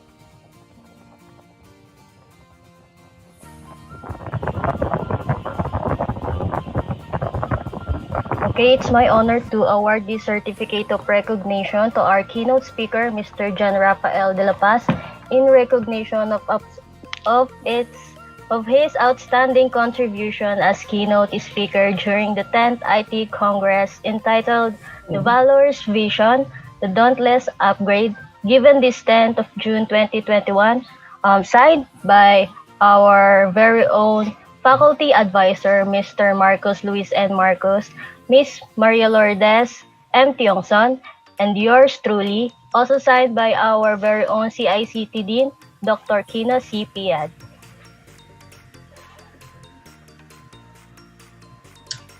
Thank you so much for the award, for the certificate, for this appreciation.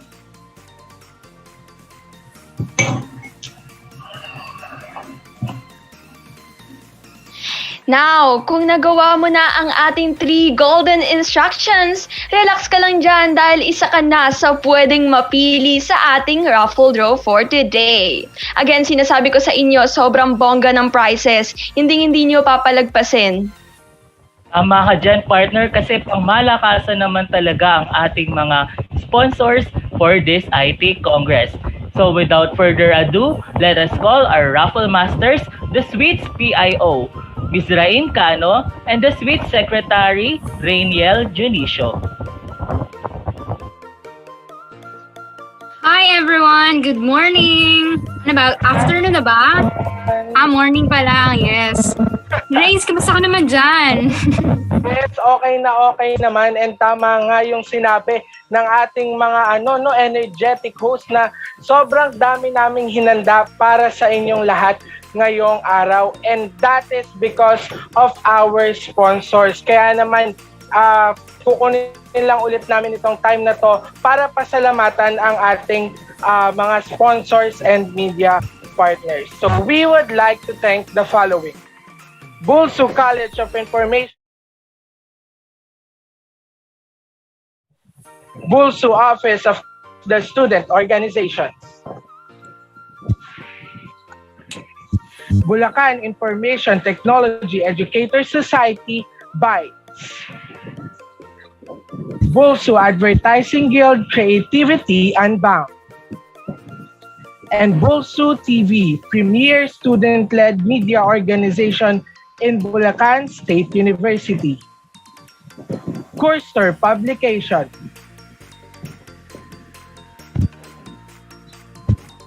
thru journalism. And yes, that is right. So we would also like to thank the following sponsors, of course: Department of Information and Communications Technology, DICT since 2016, MSI Gaming Tech Meets Aesthetic, Accenture Philippines, harness the power of technology and build a better world. Okay, so ano pang hinahantay ng ating partner? Ready ka na ba? Siyempre magpa-raffle na tayo para ito yung isa sa mga pinaka-highlight talaga ng ating bawat araw, di ba? Another day, another raffle. Okay. So ready na ba ang ating Yes, okay na ba ang aking winners? Okay. Okay. Ang unang mananalo, if I'm not mistaken, tama ba ang aking sasabihin? Ang unang mananalo ay makakatanggap ng isang DICT merch bundle. Is that right? Yes. Wow. Yes, tama. Okay, Ang unang mananalo is isang DICT merch bundle brought to us all by the Department of Information and Communications Technology. Kaya naman, paikutin na yan. Okay. Tadan, tadan. I can't seem to hear any sound right now. Okay, Yes. congratulations, Baka naman may Kai. pa-sound card. Ayan. Sininig na ang panalangin. Okay, we'll just wait for it to be live.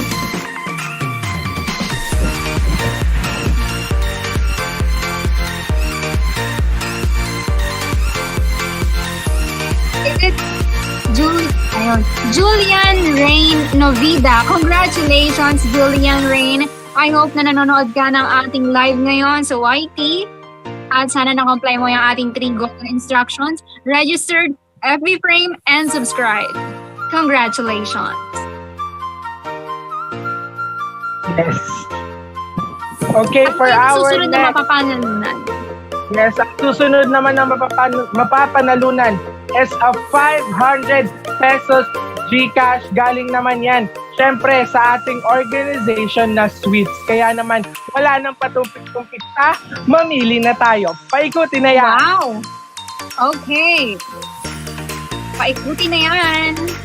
Shout out sa ating mga nakikita mo ba viewers? yung mga pangalan sa ruleta? Napakadami, guys. Totoo. Okay, ang ating sumunod na nanalo ng 500 GCash. Is this voucher pala? 500 pesos voucher from Lazada. Si Kurt Allen Santos. Congratulations, Kurt. Sana ikaw ay nanonood ng ating live ngayon at sana nagawa mo ang ating 3 golden instructions.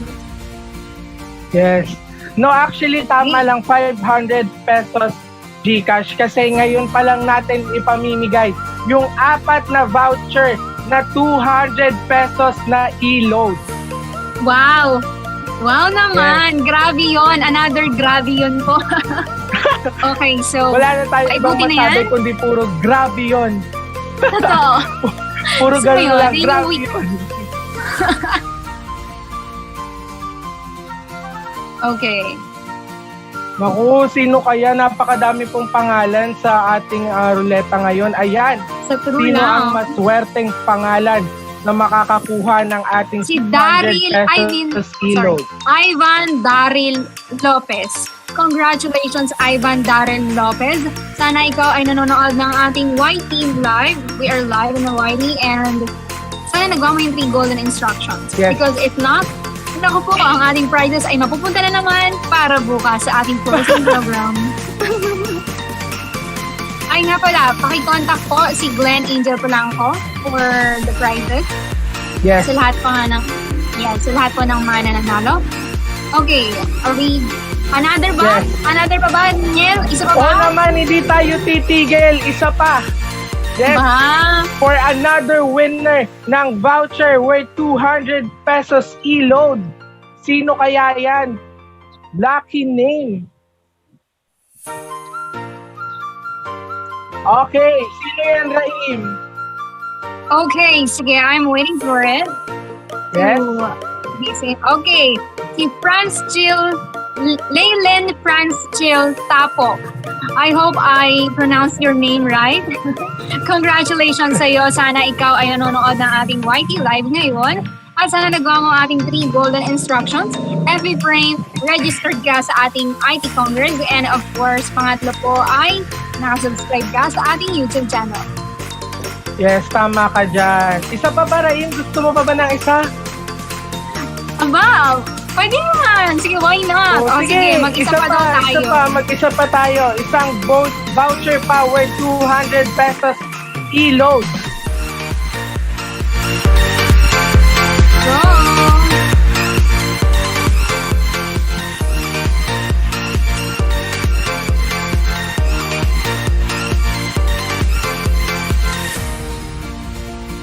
Congratulations, Rika Juanzo or Juanzo.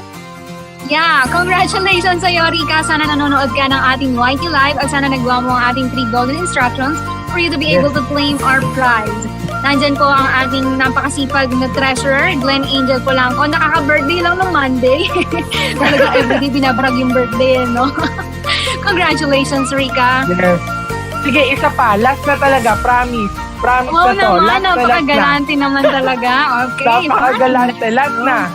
Last voucher ng 200 pesos e-load. Sige, paikutin na yan.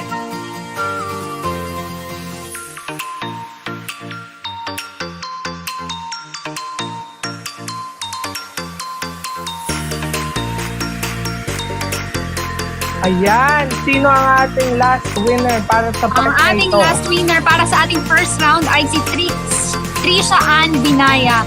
Trisha Ann Binaya, ikaw ay makakatanggap ng 200. What's that? Yes.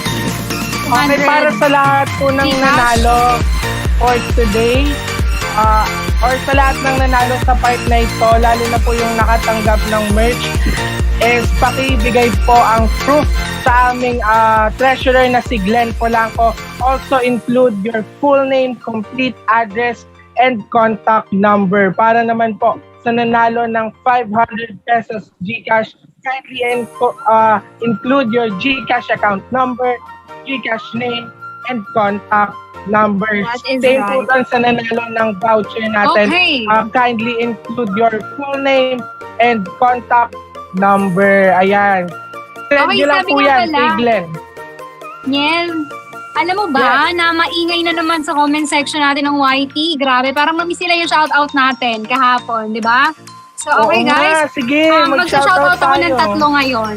Tapos, okay, mamaya sa second round natin ng ating raffle, ay mag-shoutout tayo ng madami gamot. Sige, unahin natin to. Ang bilis diba?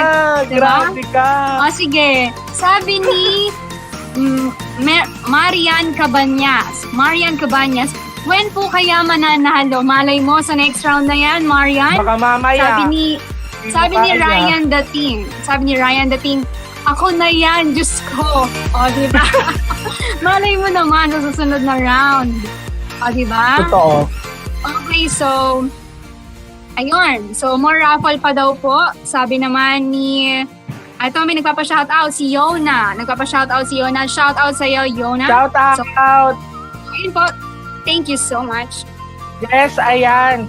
And dahil ibinuking na din ni Raim, yes, tawa po. Magkakaroon pa tayo ng second part of raffle draw mamaya lang. Kaya abang-abang lang kayo dyan. Kasi malay nyo, yung mga humihiling sa comment section kayo na ang mabunot. But for now, para fully mapasalamatan ng ating mga sponsors, let us see their advertisement videos. Let's watch this.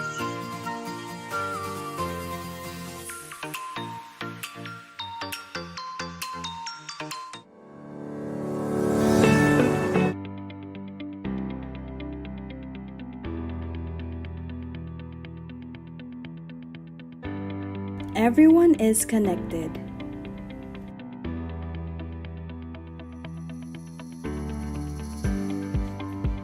A truly connected Philippines used to be but a distant dream. But with the enactment of RA 10929 or the Free Internet Access in Public Places Act, the digital divide in the country is being bridged, one public place at a time, reaching even the most remote locations.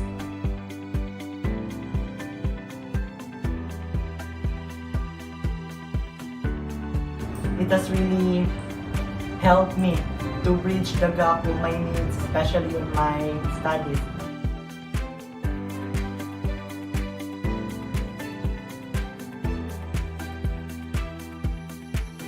Ginamit ko dito para makita yung mga balita dito sa SWITS, para makontak yung mga kamag-anak.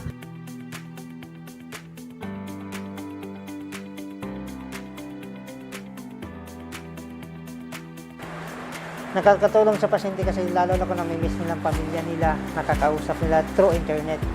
Kahit malayo, at least may communication sila.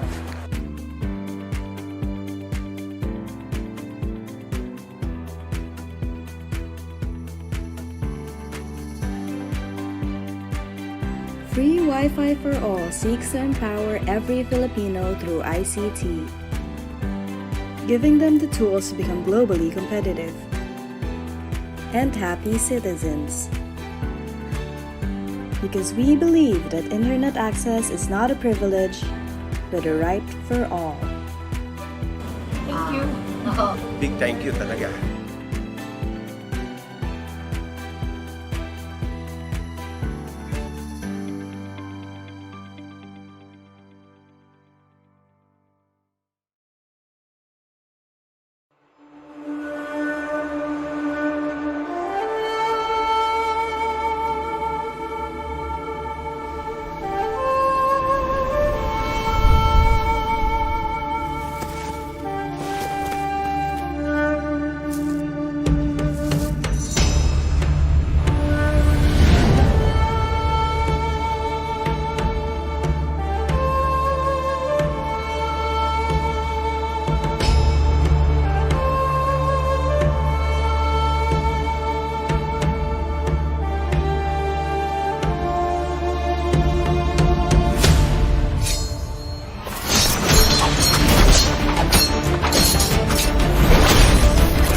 Now more than ever, businesses seek to navigate the big waves of transitions that come with evolving technologies.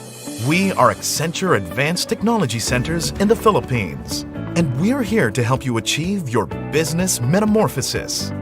We're made up of technology and industry experts who are passionate about driving innovation and transformation for our clients. We foster deep partnerships and co-develop solutions with premier platforms to push the boundaries of technology as a market leader.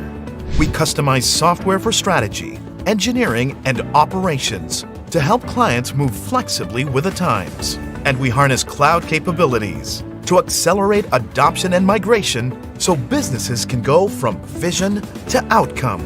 On top of everything, we also combine emerging, connected, and smart technologies to digitally transform the industry and support clients in building their cyber resilience and business confidence. For over 30 years, we have been co-creating with our clients the tools and assets they need to achieve their business goals. By combining our capabilities with expertise in various industries and geographies, we provide market-relevant innovations that lead to differentiation. Wherever we may be, we are more together now in building a future of shared success, investing in new skills, and empowering our people to be the drivers of positive change in their communities. We are Advanced Technology Centers in the Philippines, your partner in powering digital transformation at speed and scale. Now, more than ever.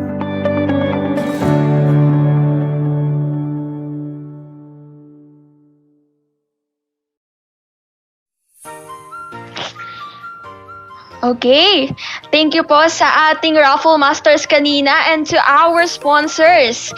Now, let us show to everyone how talented the Bulsuans are. So without further ado, here is the Bulsu Live Band to give us an intermission number.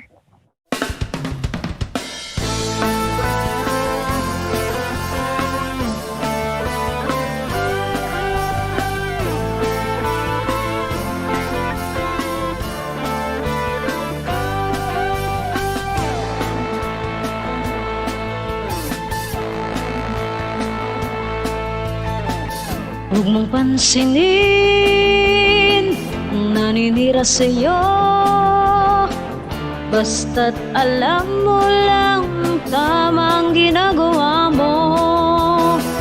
Huwag mong isipin, huwag mong dibdibin, kung papatulan mo'y lalo ka lang aasarin. No si balasi. Sino ba sila? No si balasi. Sino ba sila?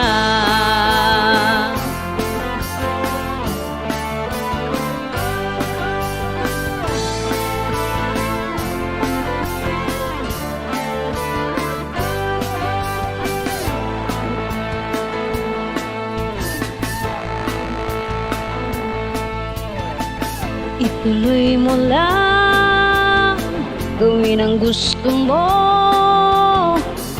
Walang mangyayari kung sila'y papansinin mo. Talagang ganyan, huwag mo nang patulan. Wala lang magawa kaya sila'y nagkakaganyan. No si balasi. Sino ba sila? No si balasi.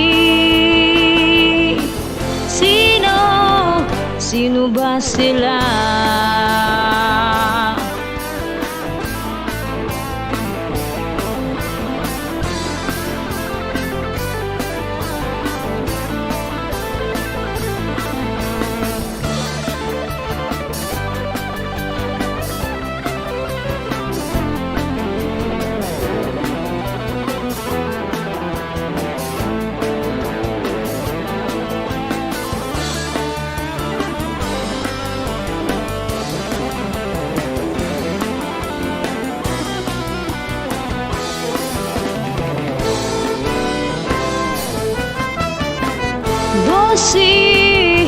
No si balasi. Sino ba sila?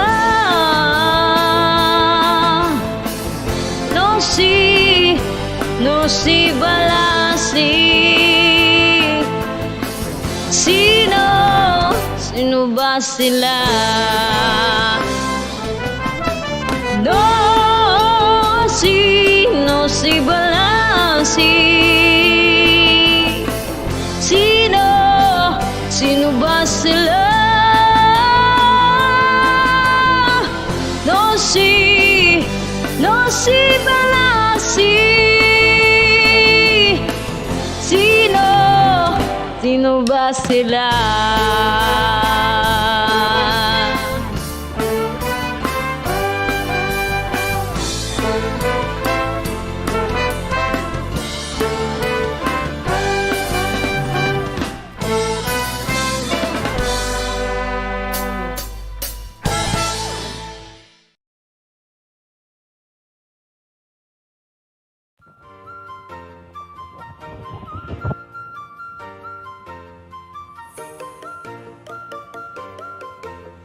That was a very good intermission number from our very own Bulso Live Band.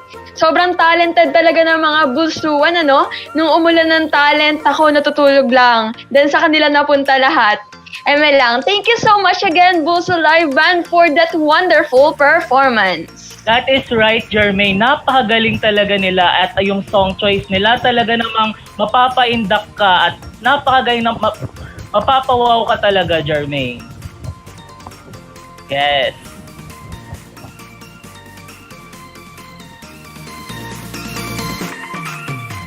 And para sa ating mga shoutouts, nandito again si Ate Raim and Kuya Rainiel.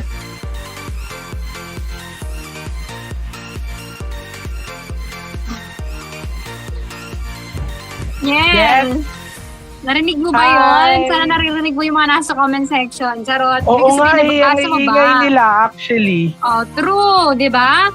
Okay, dahil nire-request ng madami na mag-shoutout daw tayo. Of course, syempre naman, para naman marinig daw natin yung ingay nila sa comment section. Umpisahan natin. Ayan, sa mga nanonood ngayon. Okay, let's start. Tig-tatlo tayo niyan. Gusto mo yun? Yes, let's go. Okay, sige. Unahan ko kay ni Charles Daluz. Oh, pogi ko talaga. Sana totoo yan, Charles. Sabi ni Daniela Kuitay. Hindi ko alam kung bakit siya naiiyak. Siguro dahil sa excitement para matanggap sa susunod na round ng raffle. Anyways, shout out po sa'yo, Daniela. Shout out daw kay Ferdinand De Leon. Pa-shout out po. Hi, Ferdinand De Leon. Si Ditoy ba to? Okay, Niel. Shout out ka dyan. Ayan. So, nandito si Deo TV. Sabi niya, pa-shoutout naman sa pangalan ko. Minsan ko lang marinig pangalan ko sa TV pa. Okay. Oo naman. Sabi naman ni Patrick Layug, pa-wash out po. Ayan, wina-wash out na kita. And lastly, Jovian Adriano. Pa-shoutout po, stream Don't Fight the Feeling by EXO. Grabe. Pati mga K-pop fans nandito, ini-stream din tayo. Ano? Oo. Si eto napansin ko talaga kasi nakailang comment siya sunod-sunod. Emmanuel Lopez, pa-shoutout daw. Dahil 4 na beses siya nag-comment, so 4 na beses natin siya i-shoutout. Emmanuel Lopez, shoutout sa'yo. Emmanuel Lopez, shoutout sa'yo. Ayan. And dahil sobrang aga natin nagsimula, sige, idadamay ko na to. Jean Paula Macalino, papapizza ako. O, hihintayin ko yan ha. Nagugutom kami ngayon. Huwag kaming hinaano dyan. Magpapapizza po? Ay, grabe naman. Hintayin ko yan ha. Message mo ako. Ito si Madel Galman. Si Madel Galman po ay nagpapa-shoutout din kahapon sa ating FB Live, if I'm not mistaken. Sabi niya, taga sana all here. Sabi naman ni Mikey Rueda, pa-shoutout po. Hi sa'yo, Mikey. Sabi ni Fred Oronce, 500 lang po, sis. Sis, 500 lang daw, sis. Meron pa ba tayong voucher dyan ng Lazada, sis? Tignan natin. Malay mo naman. Pero alam mo, Raim, I believe, time na para i-start natin ang ating second session ng plenary. Okay. Kaya naman, tinatawagan kong muli ang ating sobrang energetic na Masters of Ceremony, Jerome and Jermaine. Kayo na ulit. Maraming salamat Ate Raim and Kuya Rainiel. Now that everyone is still pumped up, it is now time to start the second session of our plenary webinar. So may I call in Mr. Reynaldo Salamat Jr., the SWITS Vice President, to introduce our second resource speaker.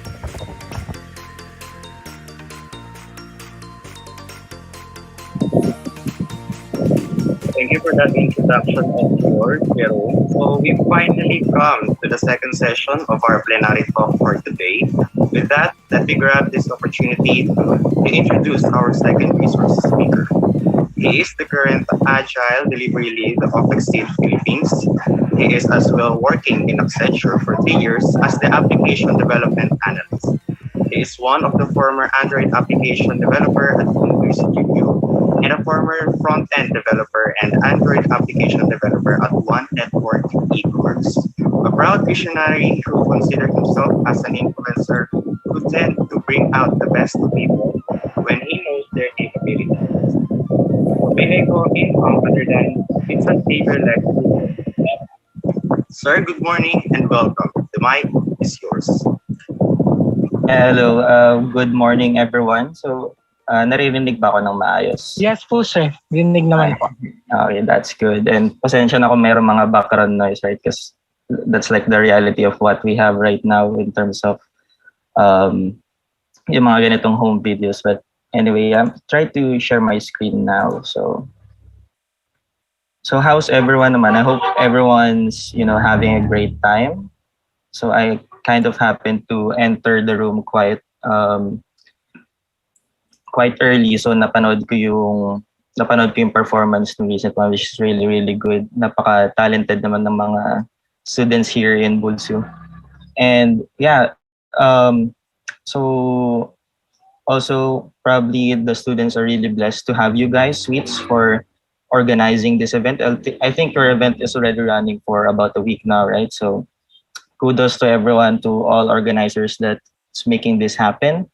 So despite na nasa lockdown tayo, like parang season 13 na tayo ng lockdown, and still we'll be able to pull this kind of event. So kudos to you guys. So yeah, so good morning. So I'm Lex. Thank you for the introduction, by the way.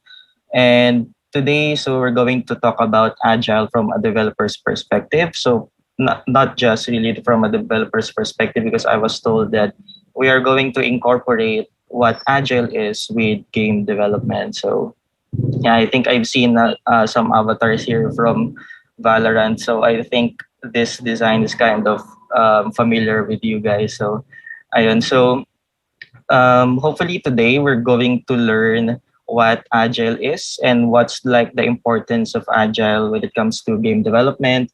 Like bakit ba magandang pag-aralan yung Agile if you are doing game development.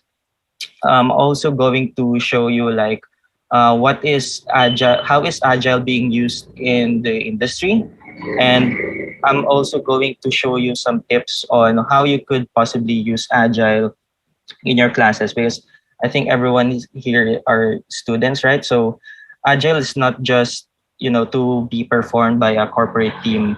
You can also perform this one on your personal lives and especially on your school. So yeah, hopefully I could cover all of the topics that you'd want to hear or you'd want to learn. But I think we have a Q&A session right afterwards. So I'm not sure if how you gather the questions, like if i-chat nyo ba siya right now. I can see the chat actually. So just probably help me out filter out those questions. So yeah, probably just a bit more of introduction. So in terms of Agile, I'm already practicing Agile for almost 4 years now. So that is with Accenture. I also have like an in-company Agile certification. So hindi ako yung parang isa sa mga evangelist of Agile of some sort. I'm mostly a developer in an Agile setup. But the 4 years has been a good one for me to like grasp what Agile is and its importance. In terms of game development naman, honestly, I'm a software developer, so it's a type of developers that works on applications and websites. But back in college, I was yung isa sa mga projects namin, actually dalawa pala. So yung first namin is parang when we tried game development, we only did a simple puzzle. So it's a Sudoku game that we added like power-ups para syempre hindi siya yung normal na Sudoku lang. So that was way back, I think 2013, and we were only using Visual Basic to make that happen with all of the randomization and power-ups. And nung dumating yung thesis naman namin, we also did a side-scrolling platformer with 2D graphics and 2D physics. So kung familiar kayo sa Valkyrie profile, it's kind of like that na nagsa-side scroll siya like Mario, but when you touch a monster, nagkakaroon ng turn-based na combat between the two of them. And in terms of corporate naman, I've been to Fun Guy Studio, if you are familiar with the name. So it's a game development company as well. Although hindi ako nag-work doon as a game developer, but I've seen how they utilize or how they are kind of using Agile when they are doing their assets, when they are doing their programming of the game. So yun. Probably enough of the introduction. I'll move on to what is Agile. So what is Agile? So meron na ba sa inyong mga nakarinig ng term na Agile? I think back in my day, mostly yung mga naririnig ko is waterfall or yung SDLC, right? And Agile is like on the side. It's just like an option that we don't know how to do, we don't know how to use. So we kind of stick into waterfall. Pero when we're doing yung game development, we kind of felt that waterfall is not the way to go, especially yung mga time constraints namin when we're doing it. So I feel like back then we're kind of doing Agile, but it's not formal. So hopefully I'll give you a proper introduction on how you do Agile. Or probably you're already doing Agile formally. I'm going to share some of what Agile is in the corporate world. So what is Agile? So it's not that easy, to define what Agile is, kasi it's more like a formed idea by a group of people, and probably it's best to start it with what is not Agile. So Agile is not a methodology. So unlike the usual SDLC, which is waterfall, so that one is a methodology. But Agile is not a methodology. Hindi siya yung parang set of instructions that tells you how to do things. Also, it's not a framework. So later we're going to see what framework is in the context of Agile, but Agile itself is not a framework, but rather Agile is a set of principles. It's a way of life. It's a way of thinking. So it's like Agile is like a mindset. It tells you how to look at things. It tells you how to look at how to develop software rapidly, fast, So hindi siya yung mismong methodology, pero siya yung parang backbone or yung brains behind the methodologies that we're kind of using right now. In fact, some of the methodologies that fall under Agile is present way before Agile was coined. So parang the term Agile was just formalized to describe those that are outside of the waterfall or the usual linear development that we know. So yun. So si Agile is like parang yung kaibigan mo na nagsasabi kung ano yung tamang gawin, pero hindi niya dinidiscriminate kung ano yung ginagawa mo, or probably someone na nagsasabi kung when in doubt ka sa sarili mo and someone tells you na hindi, yan yung tama, that's the right way to go. So it's like that. It's like how Agile formalizes the things that we do. So in relation with that, so hopefully that's kind of clear that it's not the methodology itself. So we have the Agile Manifesto. So the Agile Manifesto, as like kind of the word manifesto suggests, so it's like yung written document of what Agile is. So as I mentioned earlier, so it was coined, or the term Agile was just coined just around 2011. So that was around February 11 to 13. There were 17 people that later they called themselves the Agile Alliance. So yung 17 people na to is like they're just professionals that are currently working, project managers that are working in corporate setups that they think yung mga current methods nila, which is at that time probably contract bound, waterfall na medyo rigid yung processes. They feel like as nagkakaroon ng boom sa software development that time, that's the year 2000. So they felt like there should be, some other methods on how to do software more efficiently. So as project managers themselves, so they are innovative then. So they have their own methods that they are trying to do and they are finding success with, but they don't know what to call it. So fortunately, there's so year 2001 pa yun, no? So hindi pa uso Facebook that time, hindi pa uso yung mga chat. So they are kind of all communicating via email. And it's amazing how they were able to gather around and, do this conversation. And ultimately, they formed the Agile Manifesto. So it's like, so ito yung parang list, as we mentioned, it's a set of principles. So ito yung list ng principles in a nutshell. Like this is the summary of the principles, wherein it shows how more efficient it is to work on an agile setup rather than the traditional waterfall setup that we have. So the first one is individuals and interactions over process and tools. Just to remind you, like ito yung format ng manifesto, like it's X over Y, but it doesn't mean that, yung Y is not important. So for example, for this one, it doesn't mean that processes and tools are not important, because they are. It just tells that in an agile setup, or Agile believes that it's more efficient that we favor individuals and interactions over processes and tools. So for this one, what does this mean? So individuals and interactions over process and tools means that yung face-to-face relations between developers is more important than what are the processes and tools. So it means that if yung processes and tools that we have currently in the company is not, is not working, or it's not being favored by most of us, it doesn't need to stick around, diba? Parang na-try nyo na ba yung magkaroon ng isang rule or process, for example, sa school na parang it doesn't make sense, but you have to follow it still because, it's part of the rules. So it's like that. So, if you are, especially in game development, if you are kind of tied so much dun sa mga processes and tools, sometimes nasusuppress yung creativity. And creativity is very much important when it comes to game development. So Agile believes that, you don't let the process control you. You have to control it yourself. So if this process works, then it stays. But if it's not favored, if it doesn't work, it's okay to abolish that one and come up with a new one. Because dun lalabas lalo yung efficiency because everyone is happy,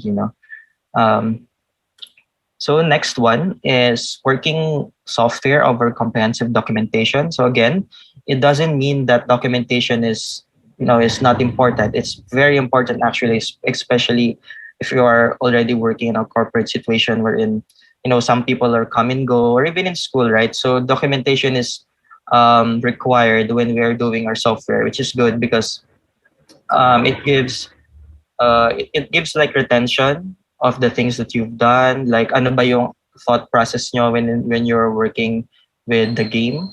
But it's more important to have a working software. So it kind of touches the business side no game development, right? So it's kasi before you kind of have a phase wherein you only document everything.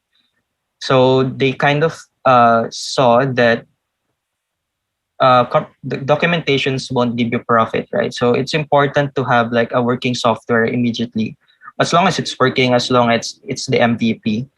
So it's favored to have the software. You can set aside the documentation later on once you have deployed your game or your application, because software, you want to put it out there as soon as possible. So the next one is customer collaboration over contract negotiation. So again, this is more related to having a client, to having like I think for game development, you have game developers and you have the game publisher. So before like yung contracts kasi na ginagawa for the games are more locked, like it's a 1 year contract wherein nakikita lang ni client yung game nyo after a year where everything should have worked as expected a year ago. Pero in Agile, wherein it's 2001 and we're entering an age where the internet is already emerging. So they felt like it's not enough na ganun kalawak yung time span, like 1 year. Ang daming pwedeng magbago in a year. So maaring mayroong mga changes on the contract for over a year that's not effective anymore. Like, what if yung ginawa mong game is a trend based on something and after a year that trend already died? So mababaliwala lahat, di ba? So it won't work at the end. So customer collaboration in Agile is something na lutang. It's something that's very practiced, that wherein there are cycles na pinapakita mo yung product or yung game mo dun sa publisher or dun sa client on a cyclic basis para may feedback, para pag may nakita agad na problema dun sa game or dun sa software, you kind of scrap it out already, replace it already. So that's a more efficient way of doing it and cost effective then. So probably we'll be able to touch on that one later. The next one is responding to change over following a plan. So mahalaga, especially these days, that our methodologies are adaptive. Kasi as I've mentioned, maraming pwedeng magbago in a year. So instead of like rigidly following a plan, you have to respond to change. Product-wise, like you have to adapt to what's trending para maging relevant yung game mo, di ba? For example, I think everybody knows Mobile Legends. And originally, Mobile Legends is yung like tactical game na parang League of Legends, di ba? But eventually, different types of game came into the occasion. I think those are like the auto chess type of games. So later on, nag-adapt si Munton and add the auto chess type of game dun sa game nila. So if they are like bound on a contract and they cannot add that kind of game, that kind of arcade in their game, they won't be able to probably stay relevant for longer because naging type of engagement din siya within the game. So that is an example of responding to change instead of just following a plan. It also affects the development cycle of the developers. Like, for example, as I've mentioned earlier, if something doesn't work now anymore, probably 1 year ago it works, it's effective, pero things have changed, like naiba yung developer mo, naiba yung designer mo. So you have to respond to that. You have to change the ways that your team is doing, and Agile believes that it's okay. That change is good, right? Especially if it's for the better. Okay, so yun yung four principles that the Agile Manifesto is giving us. So it's more about flexibility. It's more about responding to change. It's telling that Agile is about the people. It's not about the processes. So those are like the principles that you are going to instill in your mind when you are leading a team or in a team. It's not everything about the process. It's not everything about the product, but it's about the people as well. So these are like the two words that could describe Agile in a nutshell. So it's iterative and incremental. So iterative meaning it's repetitive. So paulit-ulit, it's cyclic, and incremental meaning there are small changes over time. So that is what Agile kind of implies. You kind of build your game from small one, adding features to another on a cyclic basis, wherein yung mga bawat increments or yung bawat small changes na yun, it's actually a shippable product already. So it shows you how like your game is shippable right off the bat, like, and then you just test the waters if it's the good design, if it's the good if it's balanced enough. So ayan. So agile, when you implement agile in doing your games, it helps you do that. It helps you better tailor your game to what your customer or your community really expects. So yeah, no. So that is like the summary of agile. There's really more into agile that could be discussed.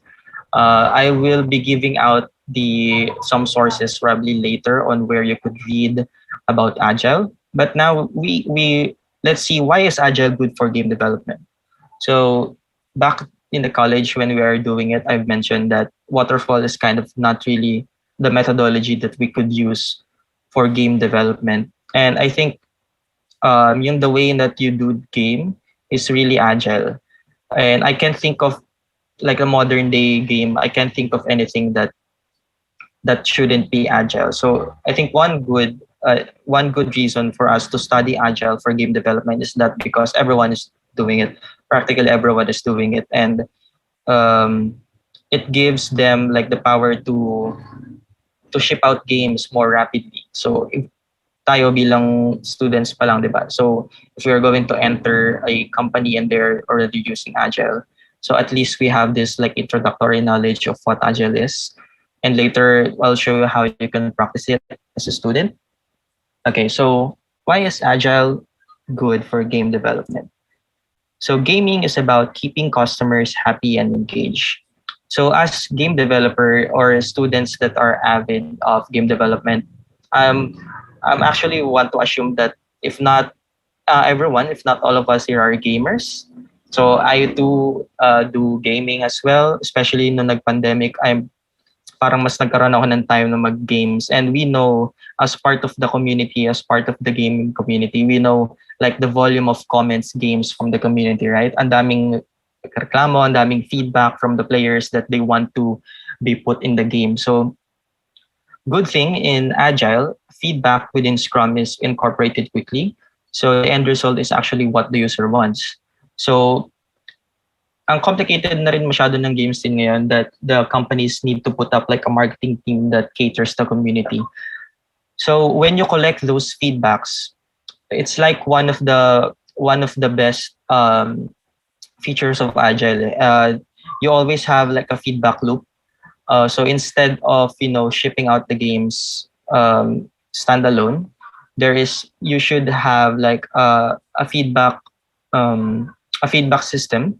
And then since you're doing, and in Agile, those feedbacks are being catered and nasasagot agad yun ng developers faster, and ship out siya dun sa customers faster. So that makes the customers more happy.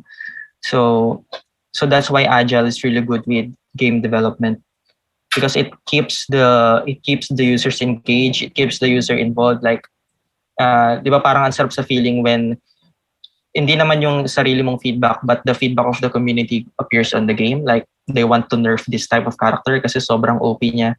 Pag nakita nyo na nerf siya, so parang it also feels good na, ay, buti na ikinig tong company na to. So, on the other side of that, as the game developers, that's also a good publicity for us, kasi more players would want to play our game because players want companies to listen to them. Next one is time to market is critical. So back in college, we happen to have this kind of like plenary as well, and we have Sir Alvin Huban, if you know him, the chairman of GDAP, to be one of the speakers. And before him, yung nag-speak is one of the animation studios here in the Philippines then. So it's actually a colleague of Sir Alvin then. And he mentioned that one major difference of game development industry versus from the animation industry is that you have to sell the games. So parang developing a game is fun, but the reality is it's a business pa rin. It has to be sustainable, it has to sell, it has to make money. So diba, parang right now we are enjoying nga ba or masakit sa ulo, pero mostly we're enjoying the game development because we have to make our own games. Dati nilalaro lang natin, ngayon we can make our own, and we can see that we know how to play them. But when you go, like when you graduate and you have to work, the business side of things always impedes those fun things. So time to market is very critical in game development. Kasi, for example, what if your game is based on a trend? So I think I've seen there is this mobile game called the Bottle Flip game. So nag-ride siya dun sa trend before wherein you flip bottles and then hopefully it stands up. So there's a mobile game actually with that one, and the time to market of that one is really good. I think that game received many downloads, many playtime. Kasi maganda yung pagkaka-release nila. It's very current. And that can't be possible without using agile methodologies. Also, in times like COVID, for example, there are many games that can be enjoyed by the family indoors. So it's not a big window, although the pandemic has been here for more than a year already. But agile development gives you that flexibility to adapt to those trends and ship them out immediately. So it's for the business is cost saving as well. Kasi the way you do agile is that you break down all the features and then prioritize them, right? So even for example, na-cut halfway through yung budget because pandemic, for example, at least yung mga important stuff ng game is already there because it was prioritized from the beginning. So you still have the 50% of the resources, 50% of the game that's marketable.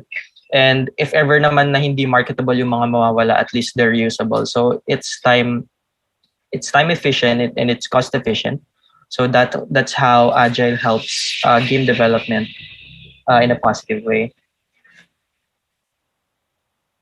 Ito, the last importance, and I think this is one of the most important key factors, is that the market is now digital. I think you could recognize some of the icons here. So these are some of the digital stores right now wherein you can buy games. So before, way back, nung mga probably mas laganap ang game on consoles and internet is hindi pa ganun ka-established onto those kind of devices.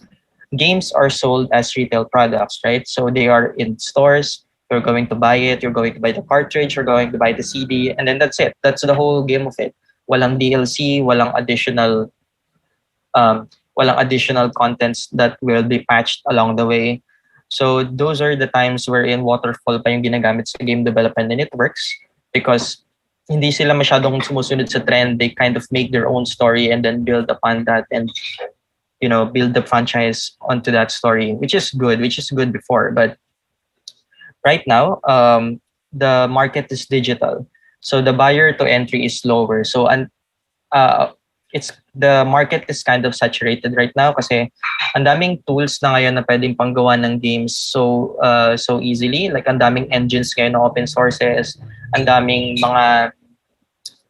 game creator studios ngayon na meron ng sariling physics. So unlike before that you have to do it on scratch, now you can probably build a platformer game in just a month alone. Kasi ganun na kaganda yung tools natin. And not to mention yung platforms wherein we can upload them. It's cheaper as well. Like for example, if you want to build a small, simple game, you can deploy it first to Apple or Android as a mobile game. So sobrang mura ng cost to upload an application to those platforms. On Android, it's even free at some point. So ayun, so the market is really saturated right now. So hindi ka pwedeng mag-slack off like to create a game that's not responding to change. Even though some games take for about 3 years, for example, it's okay as you do Agile because along those 3 years, you will be able to adapt to everything that comes into the market. You can add features wherein kung contract-based yon na 3 years kang nakakontrata and then ang daming nagbago within those 3 years, diba? So you'll have a dead game at the end of the development cycle kasi people don't want that anymore. So it kind of accentuates then yung 2 points natin earlier since since everything is digital now, so the community is bigger, larger than ever. Mas madali silang nakakapagbigay ng feedbacks And yung time to market, because saturated na nga yung market natin, ang dami nang pumapasok na games every day. So you have to time it right. You have to develop it faster. And Agile helps this on this one because you can set your priorities, you can set your goals, and schedule everything. Especially na yung mga game sales ngayon is seasonal na rin, di ba? So like Christmas, we are targeting this to come out this fall or this spring, this summer, di ba? Ganun na yung kadalasan na announcement ng games ngayon. Or maybe Christmas, malaki yung sales na nakikita nila sa Christmas. So that is something that Agile helps, game development studios target those. Kasi you can plan it, you can drive it with Agile with no sweat. It's easier to hit those targets using Agile. And it also leads to less burnout in developers. So I know development can be fun, but it can be tough as well, especially if stuck ka sa isang bug for like almost 3 days now and I don't know why it's not working. So at least those types of scenarios wherein you have blockers in an Agile setup, you'll be able to compensate with that one. Since we have priorities and the team, usually the Agile team is very closely working together. Hindi kayo yung solo-solo. So you'll be able to help each other when you are working in Agile.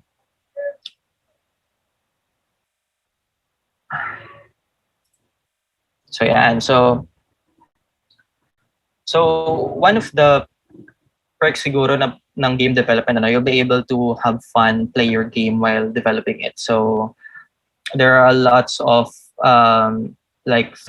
truths about the game industry that we mentioned earlier, and it's really fun to be a gamer. Pero we are game developers as well, so we could go back and put our developers hat right now, and so that we could try how do we do Agile, how do we practice Agile in game development. So there's no a definite set of methodologies of doing Agile, pero one of the most common methodology, not a methodology, but a framework that we have is Scrum. So I'm not sure if everyone or some of you already heard of Scrum, but this is like an important step or entry to Agile kasi ito yung isa sa mga most commonly used na framework of Agile, hindi lang sa game development but as well as other software development companies kasi ito yung isa sa mga pinaka maraming resources, ito yung isa sa mga pinakaalam na ng tao, isa sa mga pinakamaraming communities. So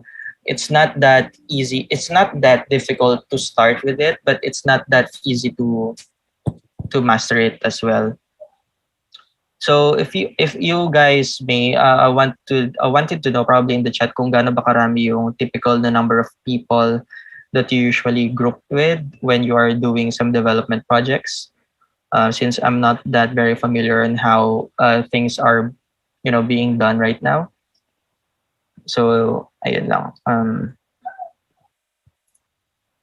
So just a quick introduction on what Scrum is. So Scrum is a framework for getting things done with an Agile mindset. So as I mentioned, it's a framework and it helps you to start thinking Agile. So it doesn't instantly make your team Agile because, Agile is a mindset. But you can use this framework, Scrum, and other frameworks to help you start thinking Agile and practice building Agile principles in your everyday communication and work. So Agile being something that's for the people, it's not just affecting your product. It also affects your communication skills and your work skills. So yung principles na na-mention natin earlier, hindi lang niya nabe-benefit kung ano yung output natin, but it benefits us as well. So even I myself, I'm trying to incorporate Agile even on small tasks that I do, such as, even paying the bills, or even pag-aasikaso ng mga documents. You can all do that in Agile, but Scrum is one of those frameworks that most development companies use. This is something that you could probably use on your projects in school as well. So let me just show you how the process of game development is if you're not doing Agile. So this is like a waterfall model, a linear model wherein hindi ka pwedeng bumalik from production to pre-production. So you have the pre-production, production, and post-production.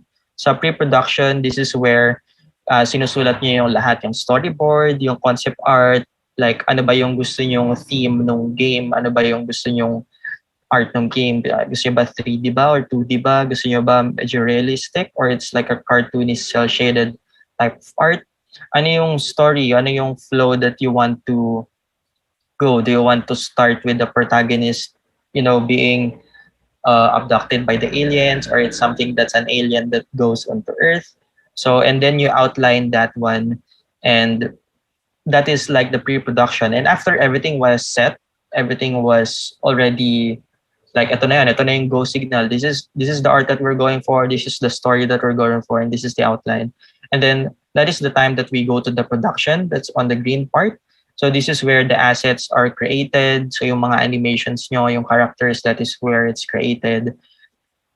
And then this is also where the actual game development happens, wherein yung logic of physics, your interactions, yung everything that's the part of the game. And then you integrate, right? So you integrate, like you try the physics that you created onto the characters, if they're working properly. Akma ba yung sound sa ganitong area, or yung buka ng bibig sakto ba din sa audio. And then this is also where you test the game. So after that one, you deploy the game, and then on the post-production, there's marketing and maintenance. So in case magkaroon ng crashes or ng bugs on the production, this is where you handle it. But on the business side of things, like this kind of implies that the publishers, which is yung parang client ng game developers, they engage dun sa studio, where is yung developers, on a traditional waterfall contracts and structures. So the bad side of this one is that the publishers won't be able to see your game in a very long time. Like probably they're part of the pre-production. They're going to see what the pre-production, the end of the pre-production, and then they'll sign it off. Sabi nila, oh, okay na to, sige. The next time that they'll see the game, traditionally, is that nagawa na yung game. So nung na-test na and everything, and that's just in the silo of the game developers, which is not that very ideal, like in this day and age, wherein as we've already emphasized earlier, things change very rapidly, and probably the taste of the consumers from the beginning of the pre-production is different nung na-produce na. So that's why Agile is very much incorporated right now with game development. And with Agile, this is how this process now looks like. Okay, so this is using a Scrum model, as you can see here. So the color kind of remains. So the orange one is the pre-production, for example, and then the green one is yung production phase, or this is where you create everything. So in Scrum, everything is grouped into sprints. So usually sprints is a 2-week cycle of development, and every sprint meron kang pinapasok na requirements, and then every after sprint you have like this small piece of the game that's working. Probably it's end to end with less features, or probably it's just a one stage of the game. But what's important here is that after that 2 weeks of the development, you already have something that you can demonstrate to your publisher and get feedback. So at least with this with Scrum, early on, the publishers will be able to identify yung kung ano yung mga fun stuff, and then they will be able to, eliminate kung ano yung mga non-fun stuff more quickly. They have greater control over the quality kasi they know that probably when they try to integrate, for example, it doesn't look that good. So at least at that point of time, it won't go further into the development. They could already scrap that one and replace it with a better one, or probably scrap it altogether. So that's possible because the publisher is able to participate regularly in the sprint reviews, in demo, and the feedback, in line with the delivery of working game increment, which is yung mga little small pieces of games na pinaproduce ng development team along the way. So that is like the overview benefit of using Scrum. in game development, unlike the waterfall that we've mentioned earlier. You can actually see here how it's very beneficial. Like, for example, if the game is not published yet, so at least and then you can notice here that the testing part is like spread across every after um, every after process within the sprints. Like after the concept art, you're going to test if the concept art is really good, the storyboard, the outline, even in the development phase. So ito yung mahalaga sa development because dito maraming moving objects. So you have to test everything as you go along. And yeah, so this is the Scrum model now. So let's take a deeper look how it looks like more. So this is like one of the sprints, for example. So remember that the sprint takes up weeks. So it's not limited to just 2 weeks. It can be 1 week or 3 weeks. But the important thing is that they are being conducted on a regular intervals. Like if it's 1 week on the first sprint, then it should be 1 week probably on the next sprints. You can change it, but it's better to have that periodic, constant cycle para alam din ng publisher when to expect things. So we have you've seen on the earlier slide that each sprint has their own requirements. They have the dailies that we do every day, and then the demo and feedback. So this is something that you can actually adopt in your projects. So what you do in the requirements, so meron dito tinatawag na story and the backlog. The story is basically the tasks that you want to do. So and the backlog is yung collection ng story. Yung collection ng story or yung collection ng task na gagawin nyo. So what we typically do is, like for example, if you are creating a platformer game, so side scroll like Mario, let's make things simple. And you want to have this goal that you want to make your character like respect the physics in the game. So you're going to break down those tasks. So ano ba yung mga tasks na pwede nyong gawin within the 2-week sprint that at the end of the sprint would give me that kind of progress? So you could probably say that we're going to do the art design of the character. We're going to make a simple design of the platforms na tutungtungan niya. We're going to make the physics. So those are 3 different tasks already, just to name a few. So yun yung mga type of tasks that we do. And then we run that on a 2-week sprint. And then within those dailies, we do this one, the daily stand-up meeting. So the daily stand-up meeting is like yung catch-up lang every day among the team. That, like for example, typically how you do it is that the team gathers. It's a meeting that typically lasts for about 15 minutes. And then each of one of you gets to speak. The format is called YTB, or yesterday, today, and blockers. So you're going to mention what are the things that you've done yesterday, what are the things that you're going to do or your focus for today. And then you're also going to mention the blockers that you have along probably on the past 2 days or yesterday. So this is important part of the Scrum process that it typically happens in the morning. So at least it gives like the Scrum Master, we'll talk about that later, or the other team members, makes them, alam nila kung ano yung ginagawa mo yesterday, alam nila kung ano gagawin mo today.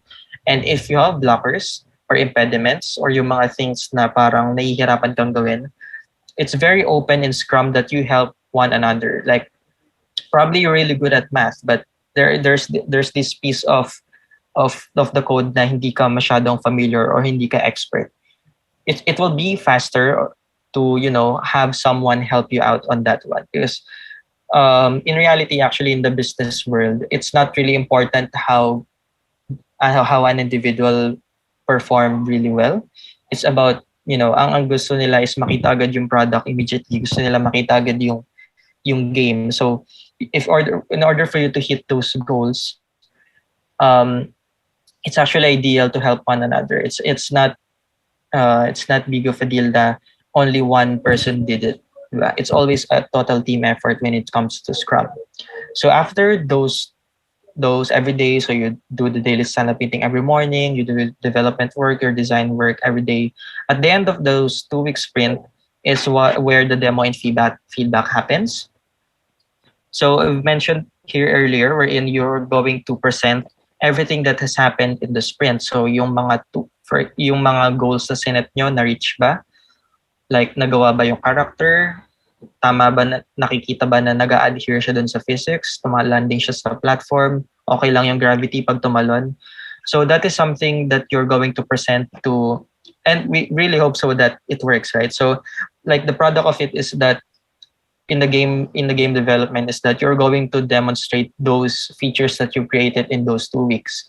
And doon pa lang makikita na ni publisher if it's good. Like for example, masyadong mataas yung talon, probably we could lessen it. Or masyadong malayo yung mga platforms with one another, it's not that balanced. Probably we could come up with something that could remediate that and keep it more balanced. So those are the feedbacks that you can immediately solve and ipa-prioritize niya siya. And those feedbacks in turn becomes, the requirements of the next sprint. So you're gonna put them into task, you put them in the backlog, and then so when the second sprint comes in, that's when you're going to work with those tasks. So the sprint retrospective naman, the second one, it also happens after the sprint, but this is targeted more on the process. So with the process and the people. So we've mentioned that the Scrum or Agile doesn't only benefit the product, but it also benefits the people and how the team performs as well. So the sprint retrospective is one of the most important part of Scrum, kasi this is something new for every company that has started Scrum. Kasi ito yung open ground wherein people can voice out ano yung sa tingin nilang nangyari. So like the daily stand-up meeting, this also has a format. Usually, you're going to mention what are the things that went well. So ano yung mga good things that has happened in the sprint. You're going to mention ano yung mga kailangan ng improvements. So that are things that to improve. Like meron bang nangyaring hindi maganda ng sprint, may na-delay. Then pag-uusapan yun how it can be improved. And questions or feedback. So if you have like an idea on how to improve the process, like you're seeing na masyadong maaga yung stand-up or masyadong late, you can suggest na probably we could, make it earlier. Mga ganong klase ng mga bagay within Scrum, since Agile itself believes that it's the individuals and interactions over processes and tools, right? So ito yung isa sa mga principle that's really good in Agile because it makes the way of life of the developers better. Less burnout, more interaction, more fun. So that's actually juicing out more creativity out of the developers, out of the designers. So kung gagawin niyo yung Scrum, for example, this is like the visual representation of Scrum. So this is a sample sprint backlog board. So Scrum being a framework, so diba, ang daming formats that I've mentioned already, and this one is another format that you can do with a sprint backlog board. So the sprint backlog is basically the backlog of the sprint, and as we mentioned, a backlog is the collection of tasks that we do. So ibig sabihin, lahat ng nasa board na to, ito yung mga tasks na kailangan nating gawin for this sprint. So not all tasks are put into sprints. So we do prioritizations para alam natin, like for this first month that we want to release the game, and then we have 2 sprints since we have 2 weeks cycle of the sprint. So ano ba yung mga tasks or yung mga features that we'd want to put? So that's why we have a set of backlog, kasi doon naka-rest lahat ng mga tasks, and then we put them into sprints. So not everything goes into sprint immediately, and not every task are created just for the sprint. So maraming mga pwedeng task na nakalay on that one. But this is how it would look like to do it. So you have, the to do, you have in progress, you have in testing, and you have done. So it's like linear in its way, pero it can always go back for at some point. So for every card starts on the to-do list. So you can, after you do the requirements, you list down all of the tasks. you're going to put them into the to-do column.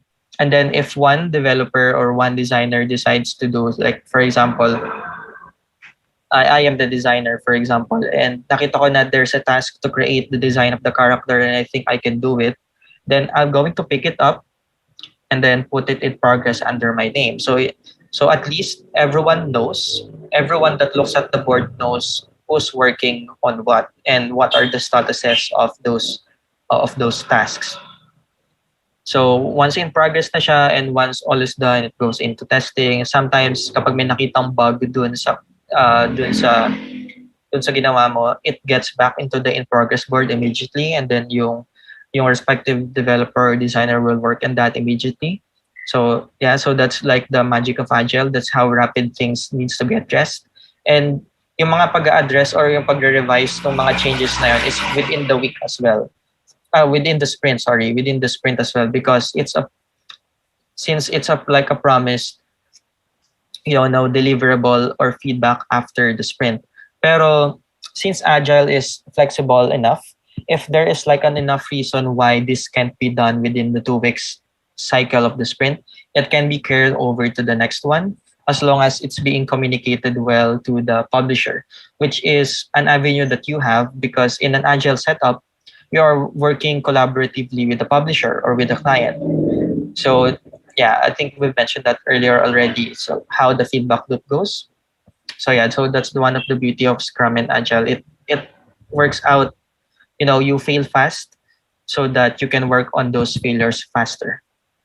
And ultimately you go the tasks go to done when they're done, when they're ready for the demo.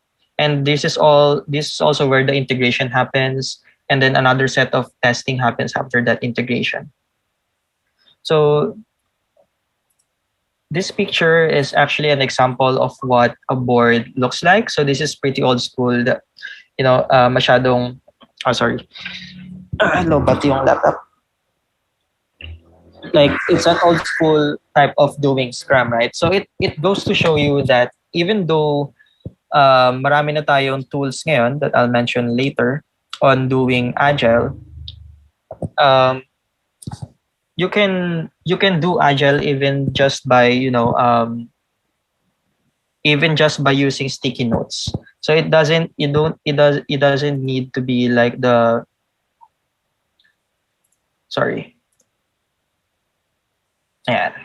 it doesn't need to be like the advanced or the paid tools. You can immediately start practicing Agile or practicing Scrum using the tools or the simple materials that you have. So you can see here na ang daming sticky notes right there. But yeah, you can see here how this board helps you visualize kung ano pa yung mga kailangan gawin, ano yung progress, ano yung kailangan i-test dito, napakadami. So yeah, so this is like a really nifty tool in Scrum that helps you in a glance, gives you an idea how far along are you in the development in the sprint. So at least if you guys see that you're already near the deadline and there are many things that are still in progress. So at least everyone can come up with some solution on how to end it. Or probably you can communicate it to the publisher immediately that things might go overboard. So these are the Scrum roles. So Scrum roles, these are like the responsibilities that you have in a Scrum setup. So yung Scrum roles, it's parallel to your job title, for example. Like probably analogy dito is like, for example, in a classroom, we are all students, right? And then sometimes we have committees. Probably this is more prominent on elementary and high school. Pero we have committees like, for example, ito yung mga assigned sa cleaning, ito yung mga assigned sa ano pa ba yung mga committees dati sa pag-aayos ng classroom and all. So yung mga responsibilities na yun ng bawat committees, it doesn't take away that you're not a student anymore, di ba? So it's parallel to what we have. So that's how Scrum roles are. So you are still a developer, you are still a designer, but there are these roles that you can take up in the Scrum team to keep the Scrum going. So we have the product owner, we have the development team, and we have the Scrum Master. So the product owner, I think this is more.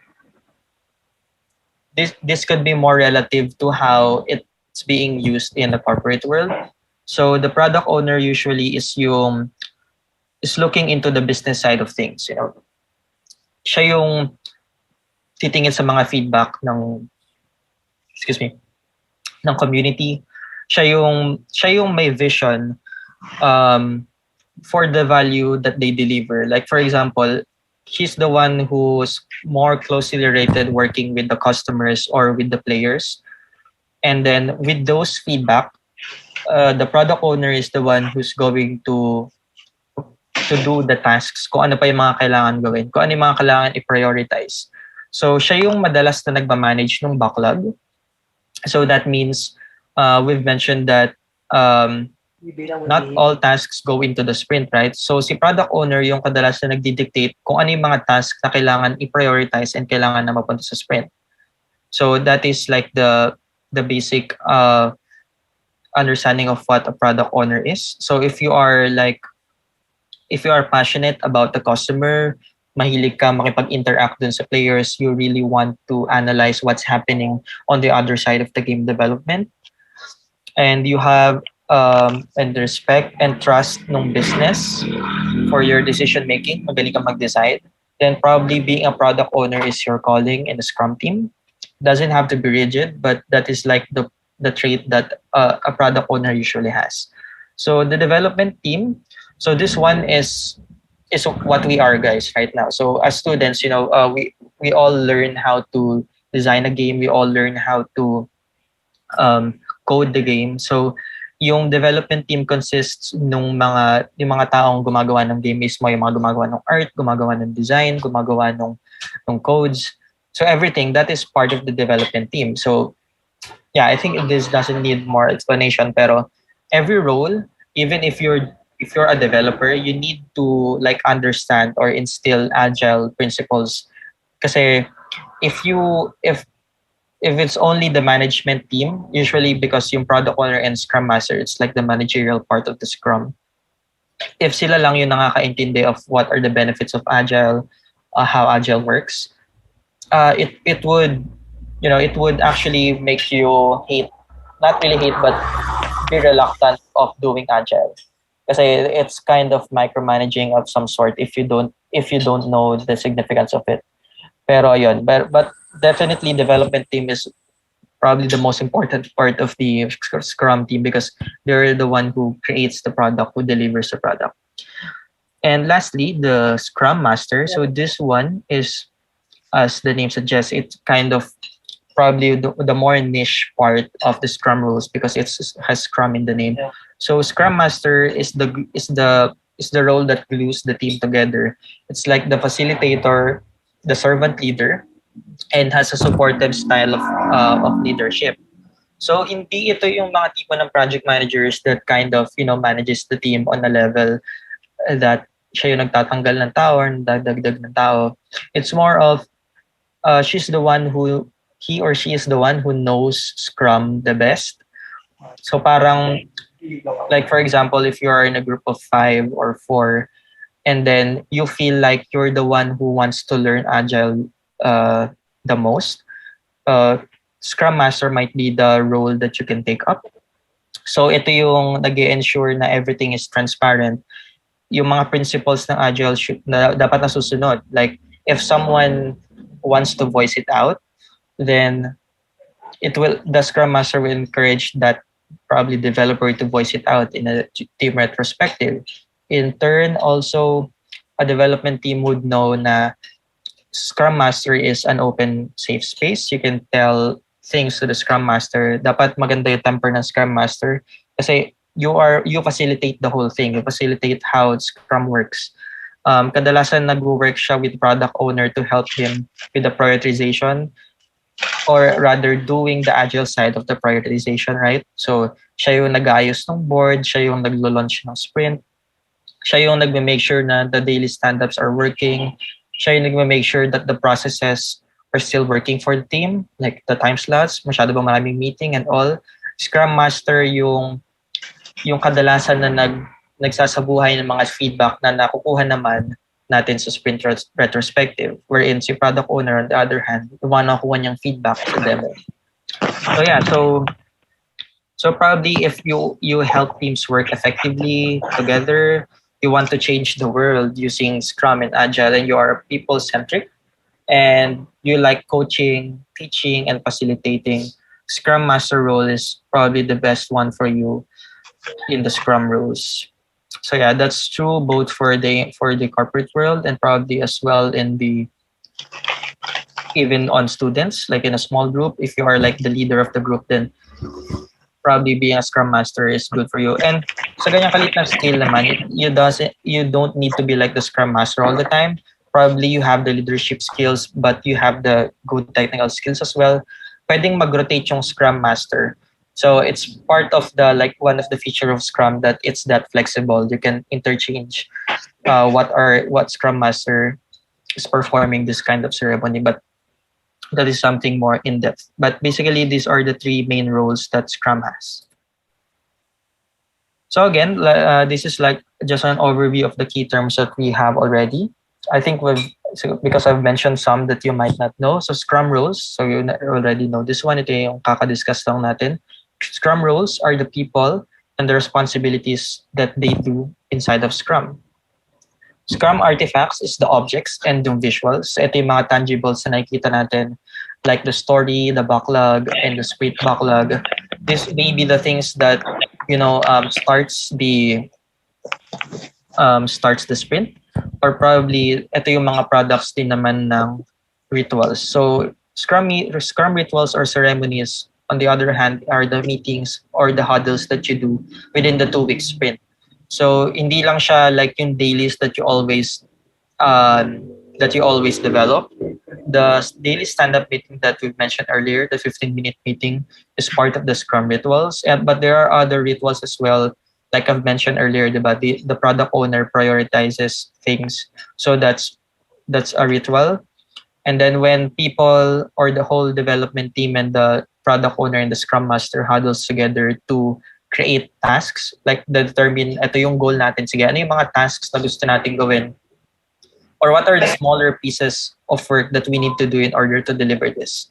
So, ayun, ginagawa niya yun. It's actually called story workshop, wherein you create the story and you define it. And also, may points din doon na ina-estimate nyo, like, how long does this one take? So, that's one important part of the story workshop and estimation as well, kasi it gives an idea kay product owner gaano karami yung work na pwede nyong gawin. So those are just some superficial details of Scrum, and yeah, hopefully you'll be able to incorporate this as well on your projects. I encourage you to try it. There are many sources, and if there are questions that you wanted to ask on how to implement it, we can probably cater them later on the Q&A session, right? So, but hopefully I was able to give you the overview of how different Scrum is versus the linear waterfall method that we usually do, and what are the benefits that it gives to game development.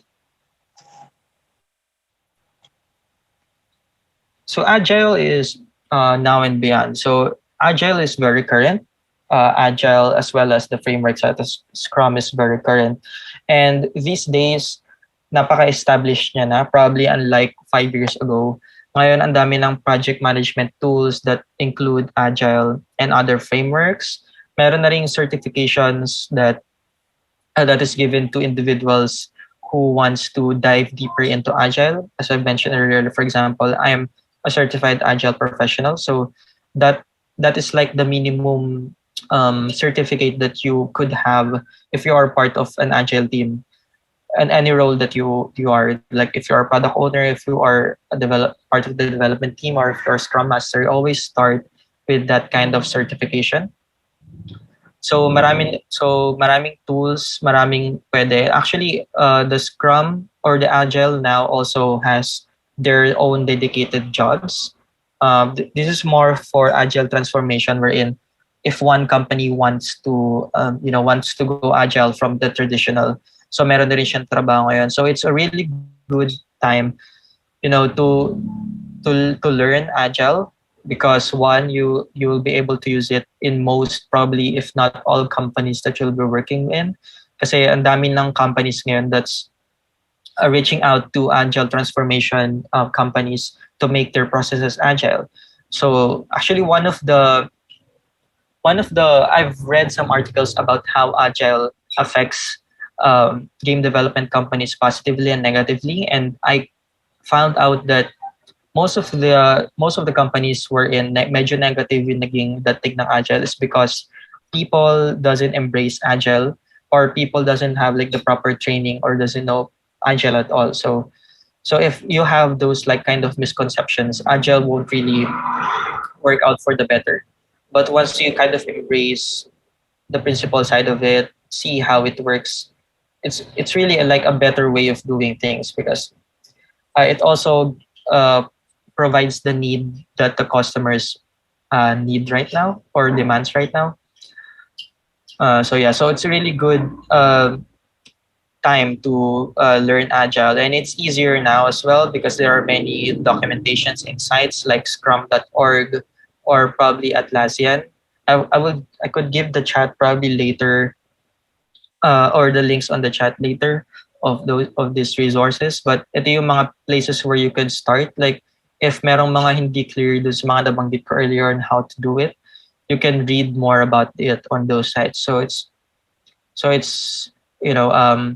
napakadali na to learn it. So it's like there's no really that much of an excuse not to know it. There are probably trainings that should be held by the companies that you'll be working on with it, but at least you know now how Agile affects even the game industry. We're almost at the end of our presentation. Before I would end, I would like to plug our community. So this is our Exceed page. I'm also going to give the link on the chat later, but you can scan I provided the QR code here, so it will direct you to. Actually, not sure if I put the right one, but I'm pretty sure the Exceed page works. So at least, but you can search this on Facebook. So these are all in Facebook. So the official Exceed page and the Exceed Capen community. So Exceed, by the way, is actually we are a group of alumni that came together, very much like the Agile Alliance story that I mentioned earlier. And we kind of thought, as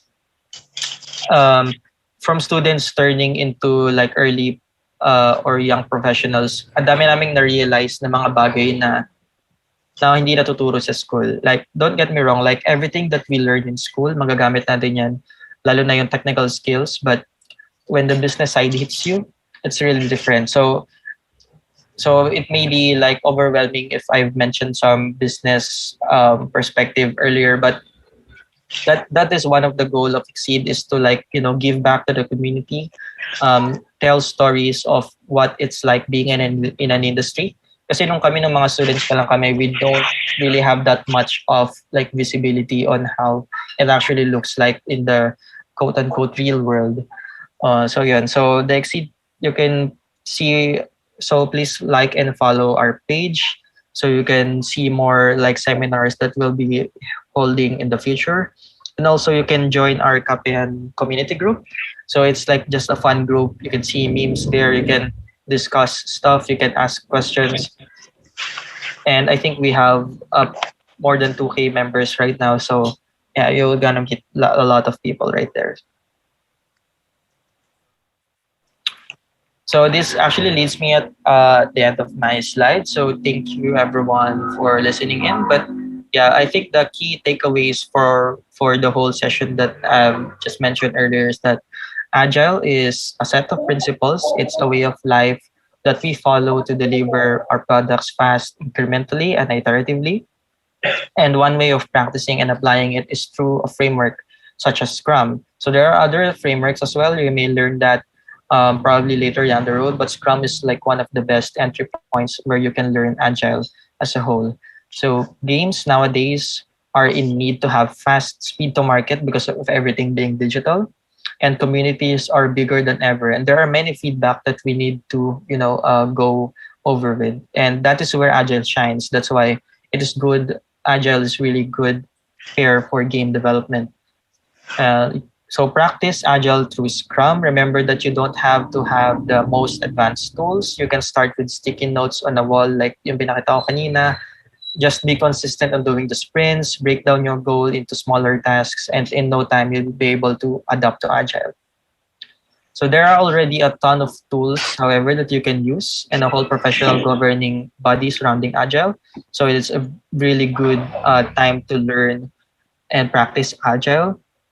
But remember that it's not the tools that make a team agile, right? It's in the execution of the team. You may have like the best tools with you, but if you don't really follow the principles, it still won't give you the best results. So, but Agile lets you improve not only your output, but also you as a team. So, sorry. So don't be so hard on yourself if you're doing things wrong Agile wise. So yeah, everything will be keep improving iteratively, incrementally, and Agile, both in your output and in your team. So, yep, that's it. Thank you for listening. I hope you've learned at least and on the things that I've discussed. And yeah, back to you, Sweets.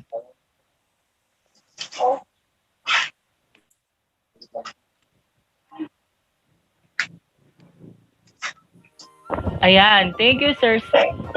Thank you, Sir Xavier, for a truly knowledge-filled talk. And I am sure that the BSIT students are now full of ideas. Actually, napakarami kong take away with that, Sir Xavier. Tackle just like when you are leading a team, it is not just all about the process and the product. It is also about the people as well.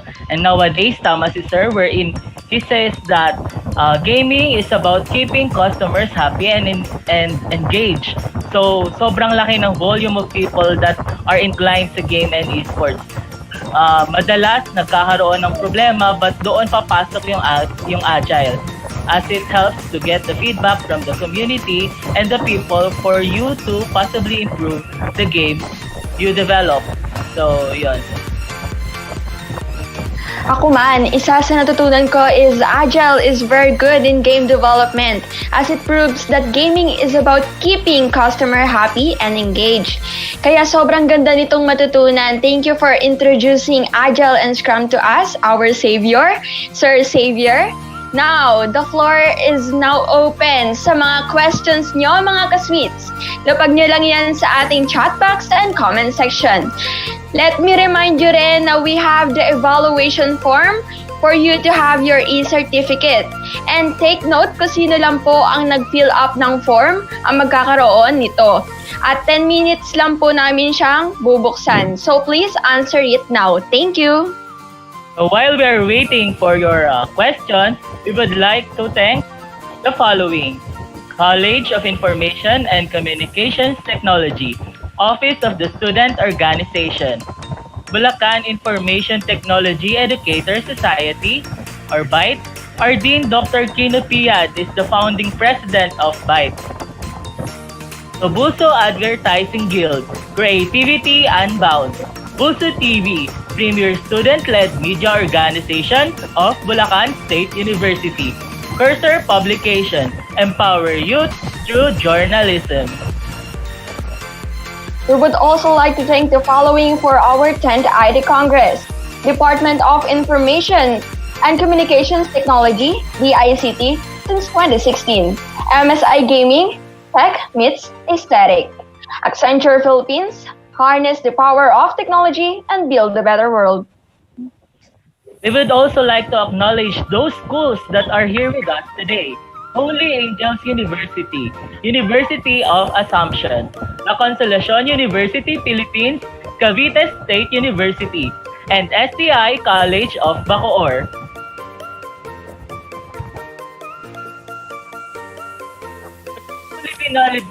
To fully be knowledgeable regarding the details and information of our sponsors for this year's IT Congress, here is some of their video advertisements. So let's watch this.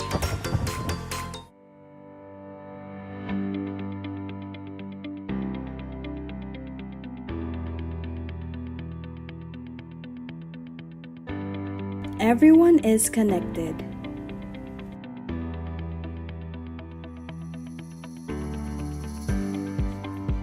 A truly connected Philippines used to be but a distant dream. But with the enactment of RA 10929 or the Free Internet Access in Public Places Act, the digital divide in the country is being bridged, one public place at a time, reaching even the most remote locations.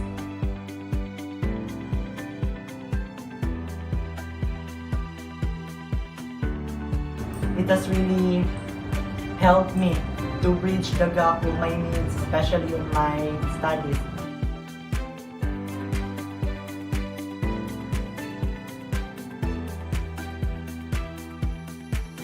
Ginamit ko dito para makita yung mga balita dito sa SWITS, para makontak yung mga kamag-anak.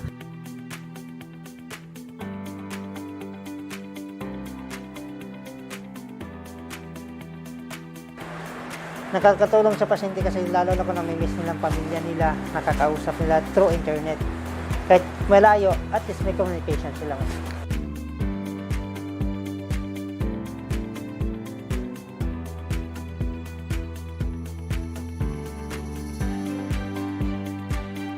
Free Wi-Fi for All seeks to empower every Filipino through ICT, giving them the tools to become globally competitive and happy citizens. Because we believe that internet access is not a privilege, but a right for all. Thank you. Big thank you talaga.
Now more than ever, businesses seek to navigate the big waves of transitions that come with evolving technologies.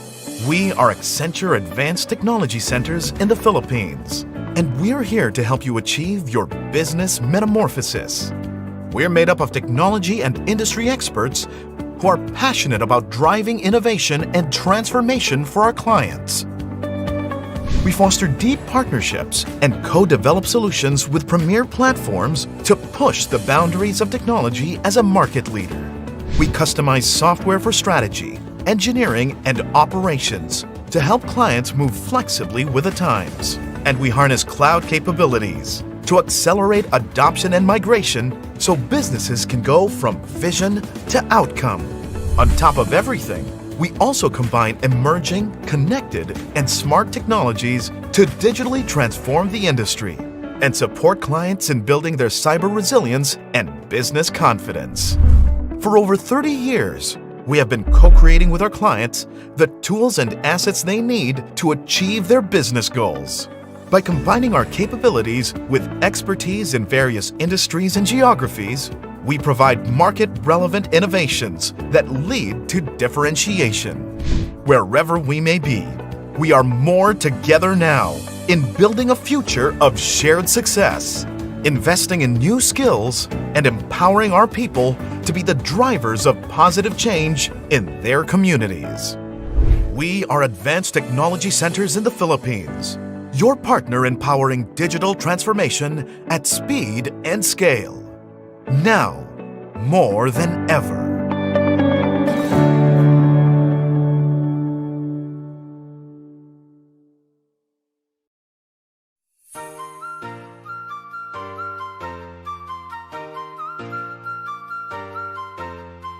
Thank you again to our sponsors. Now may I call in one of the very dedicated faculty advisor, Mr. Marcus Luis and Marcus, to award the token of appreciation for our second research speaker.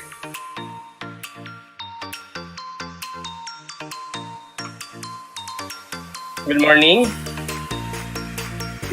To award this certification, may I read the citation? Bulacan State University, College of Information and Communications Technology, Society for the Welfare of Information Technology Student, 10th IT Congress. Certificate of Appreciation. This certificate is given to Mr. Saber Lexus Concepcion for sharing valuable knowledge as a resource speaker during the 10th IT Congress entitled VALOR'S Vision, the Dauntless Upgrade. Plenary webinar with a topic, the iterative process, Agile, from a developer's perspective, given this 10th of June 2012. Yours truly, Mr. Marcus Luis and Marcos, SWITS Advisor, Mrs. Maria Lourdes Chongson, SWITS Advisor, Ms. Lenit P. Pili, SWITS President, and to our Dean, Dr. Kino C. Fiat. Thank you and good morning.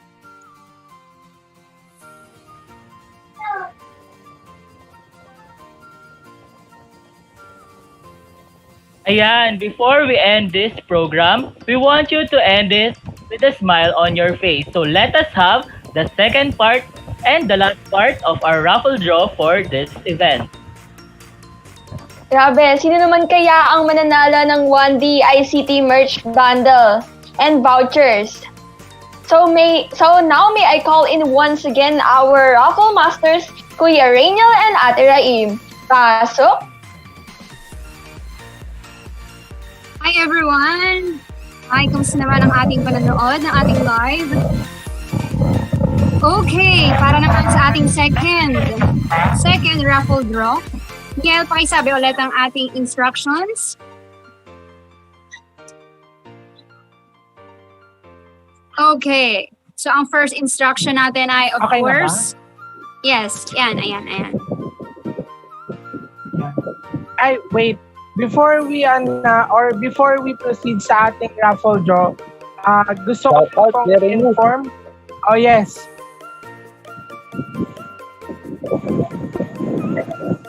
Na magkakaroon po tayo or bibigyan po namin ang lahat ng mga participants ng Certificate of Participation. And I think ipepresent siya sa screen. So let me read the citation of that. Certificate of Participation. This certificate is given to for her active participation during the 10th IT Congress entitled VALOR'S Vision, the Dauntless Upgrade. VALOR'S Talk strengthens mind and spirit to achieve grit. Held in June 10, 2021, given this 10th day of June 2021, signed by our SWITS faculty advisors, Mr. Marcus Luis N. Marcos, Mrs. Maria Lourdes Chongson, and of course our SWITS President, Ms. Lenit Pili, and our CICT Dean, Dr. Kino C. Piat. Ang lahat po ng makakatanggap ng Certificate of Participation is yung mga nakapag-fill out po ng aming evaluation form. Thank you. Okay, so balik tayo sa raffle. Yes. Tama ba? Ang mga papapanalo na natin sa second round ng ating raffle ay isang DICT merch bundle. Okay, so Yes. sino po kaya ang makakakuha ng DICT merch bundle? Paikutin na yan. Okay. Sino nga kaya ang susunod na winner? Yan, sino nga po kaya? Ito ay si Jao Renzo Miranda. Congratulations, Jao Renzo Miranda. Sana ikaw ay nanonood ng ating YT Live at sana nagawa mo yung ating 3 golden instructions. FB frame, subscribe ka sa YT channel, and of course, registered ka. Congratulations. Yes, and that DICT merch is brought to us by the Department of Information and Communications Technology or the DICT Bulacan, and is sent din kasama ng mga proof na nagawa mo ang ating golden instruction ay ang iyong full name, complete address, and also your contact number. And next na tayo, may ipapamigay na naman tayong voucher. It is a 500 pesos voucher ng Lazada, brought to us all by the Accenture Philippines. Kaya naman, for our first winner, paikutin na yan. Ikot-ikot ang ating ruleta.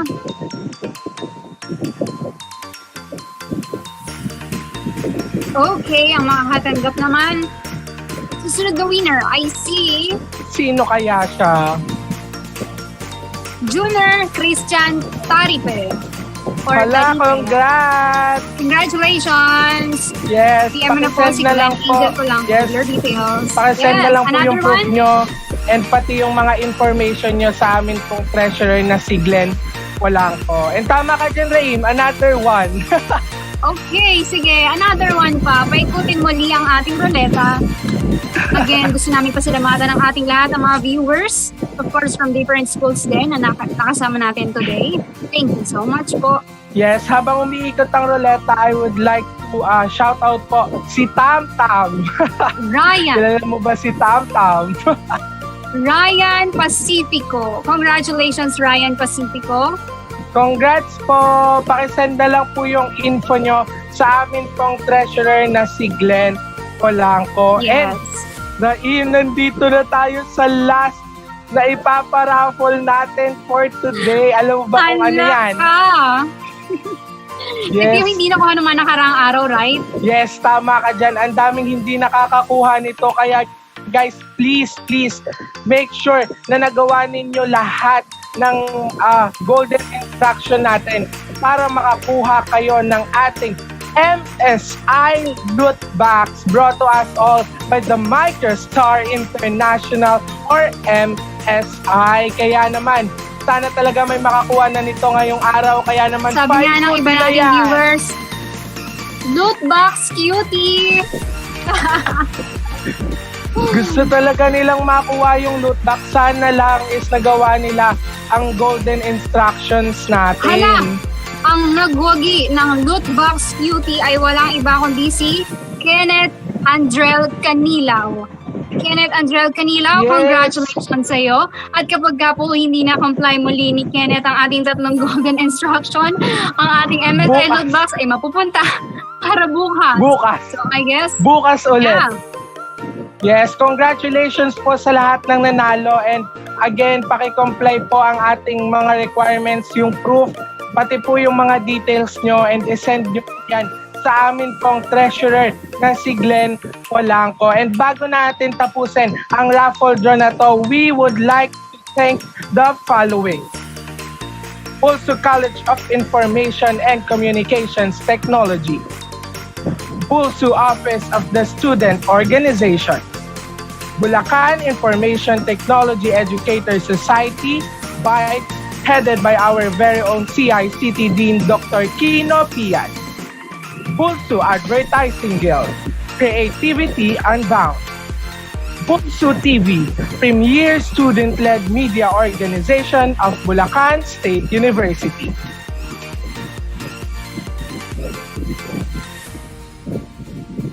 And Cursor Publication, empower youth through journalism.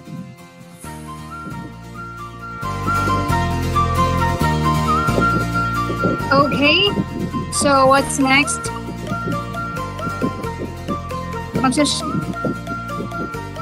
Let's shout out. Let's do some shout out ba? We all want a shout out. Gusto niyo ba? Sige, mag-shout out tayo. Okay, unahin ko na to. Unahan ko na ulit. Shoutout kay Tam Tam sa anak ni Ma'am Des, and shoutout din po kay Vri, anak naman ni Sir Marco. Shoutout po. Okay, so mag-shoutout daw tayo muli. Okay po pala, so of course, before tayo ulit mag-shoutout, can we please proceed to the, of course, sponsor natin muli? Niel? Sponsors, of course. We have the media partner. Of course, we for our 10th IT Congress. The Department of Information and Communications Technology, DICT Bulacan since 2016. MSI Gaming, Tech Meets Aesthetic. And Accenture Philippines harness the power of technology and build a better world. Ayan, so thank you so much po sa aming mga bigating sponsors and media partners, of course, sa ating beloved Dean and our college, of course. So tara na, shout out tayo para naman sumigla ang ating tanghali. Tanghali na ba? Yes, let's go. Na. Okay, ikaw unahin ko na si... Shout out right now. Okay. Shout out mo para todo na to. Sure. Unahin natin si Erica Raimundo. Sabi niya sa ating guest speaker, Sir Lex, thank you po. Sana magamit namin ito sa aming capstone. Yan. Sana nga magamit niyan sa inyong capstone. Sabi naman ni Edison Tuazon, I guess he is our Vice Governor of the LSC. Sabi niya, thank you po sa informative talk. Sabi niya. Ayan. Okay. Eto, i-shoutout natin itong mga nagko-comment din. Shoutout kay Han Plenary. Sana tama yung pronunciation ko ng name. Shout out kay Dana Joy S. Tyson. Shout out sa iyo. De la Isla Rojale. Shout out kay Clarissa Gail de Guzman. Shout out sa iyo. Shout out kay Daniela Quitay. Sabi niya, hi laptop. Shout out kay Cristel Marie Vargas. Shout out sa iyo. Godwin Samonte. Ayan. Sabi naman ni Hael ba to? Hael? Sabi niya, sana matanggap ako sa Accenture. Okay. Oh. Tapos, may mga nagsasabi pa dito, shout out kay Daniela Kitay, kagaya kanina. Shout out kay Carrie Estaque.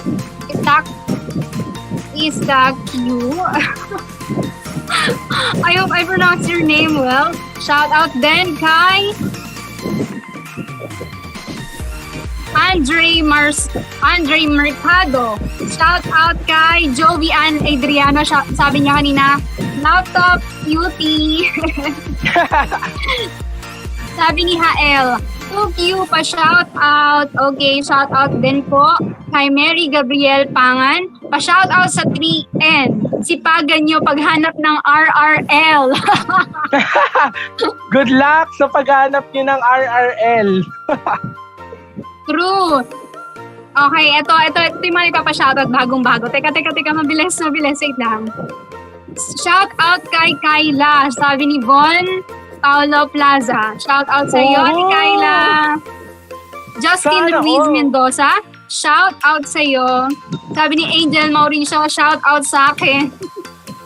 Sabi ni Rihanna Marie Bautista, shout out po sa Shoutcaster. Hello, thank you so much po. Sabi ni Gabriel Manalo, pa-shout out. Ay, classmate ko to na grade 11 and 12. Shout out. At ang daming nagpa-shout out. Daniel, gusto mo yun? Biglang naglabasan. Oh, sige, wait lang. Isa-isay natin.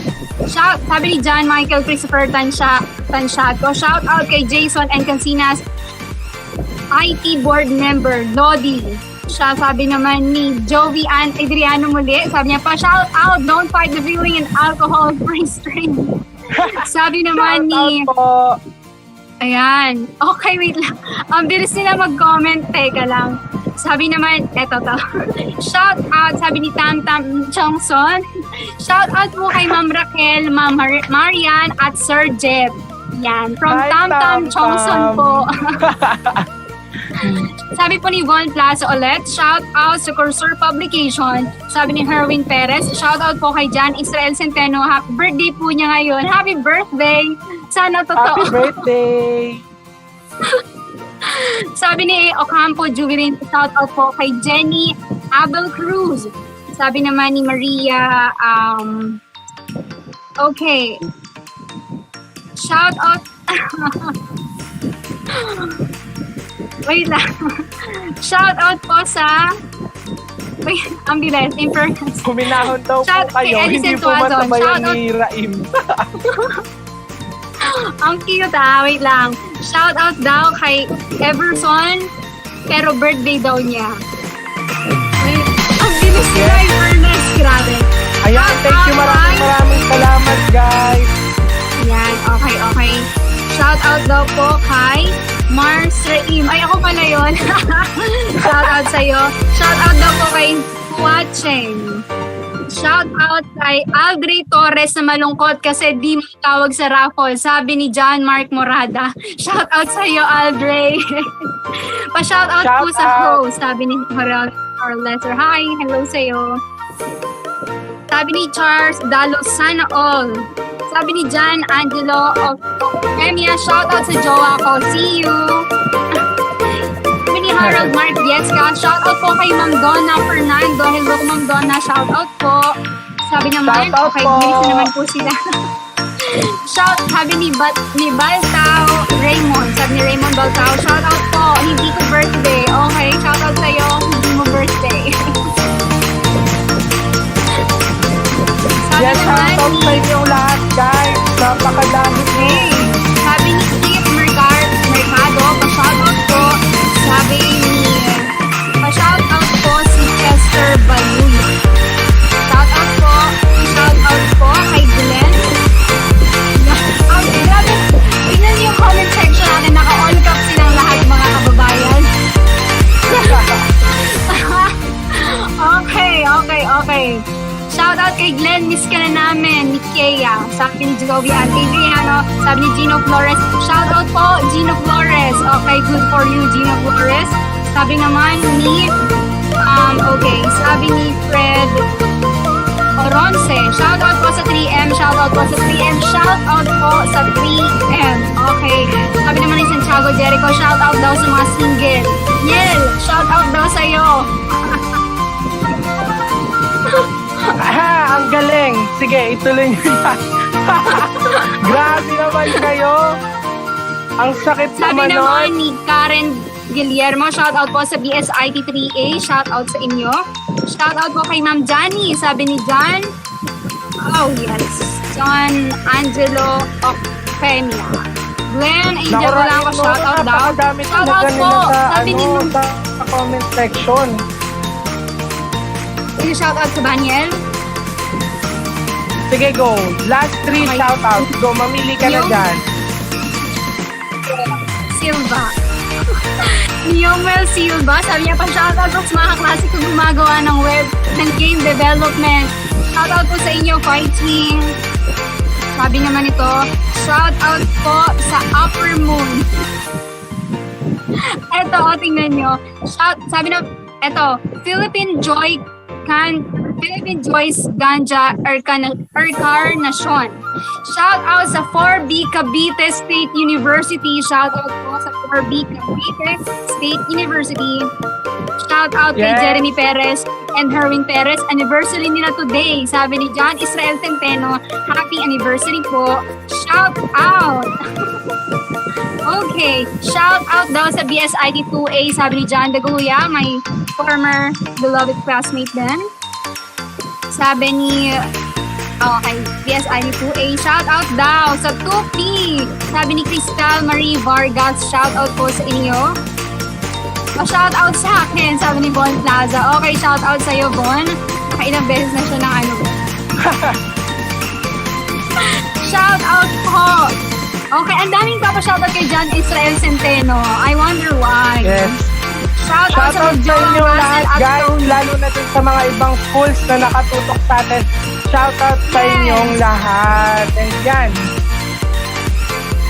No, sobrang daming nagko-comment sa ating comment section right now. But sadly, guys, nagkakaroon na tayo ng blockage of time dito. So, kailangan natin tapusin to for today. And this is the last time makikita nyo po kami today. And tomorrow, magkita-kita po ulit tayo because tomorrow is the closing ceremony na po ng ating 10th IT Congress. And makikita nyo po kami ulit doon ni Raim, huwag kayong mag-alala. Yung mga hindi na shoutout ngayon, balik kayo bukas. I-try natin ulit yan. Sure ako, susubukan natin mas maraming ma-shoutout tomorrow. Di ba, Raim, no? Yes, correct ka dyan. Madami pa tayong shoutout tomorrow. Mas madami tayong time bukas, hopefully. Sana. Yes. Yes, so magkita-kita tayo ulit, guys, tomorrow. So, for now, kami po ang inyong Raffle Masters and balik na po tayo sa ating mga hosts. Salamat!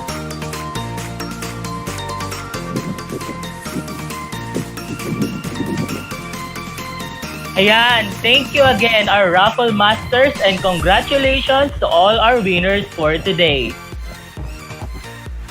As much as we want to prolong our event for today, it is not possible. But may we remind and invite you all to join us as we reach the finish line.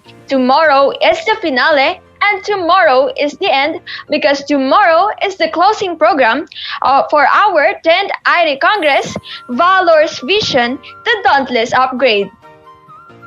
But worry no more because we will end it with a bang. So watch out for more surprises tomorrow, mga ka-SWITS. So let us finally end our event for today. Thank you all for tuning in with us. This has been one of your Masters of Ceremony, Jermaine Denise Ferrer, your SWITS Communication Associate Committee, saying, the only impossible journey is the one you never begin. And this is Jerome A. Tayao from your SWITS Multimedia team and one of your Masters of Ceremony saying, all of our dreams can come true if we have courage to pursue them. Let us now sing the Busu March.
You are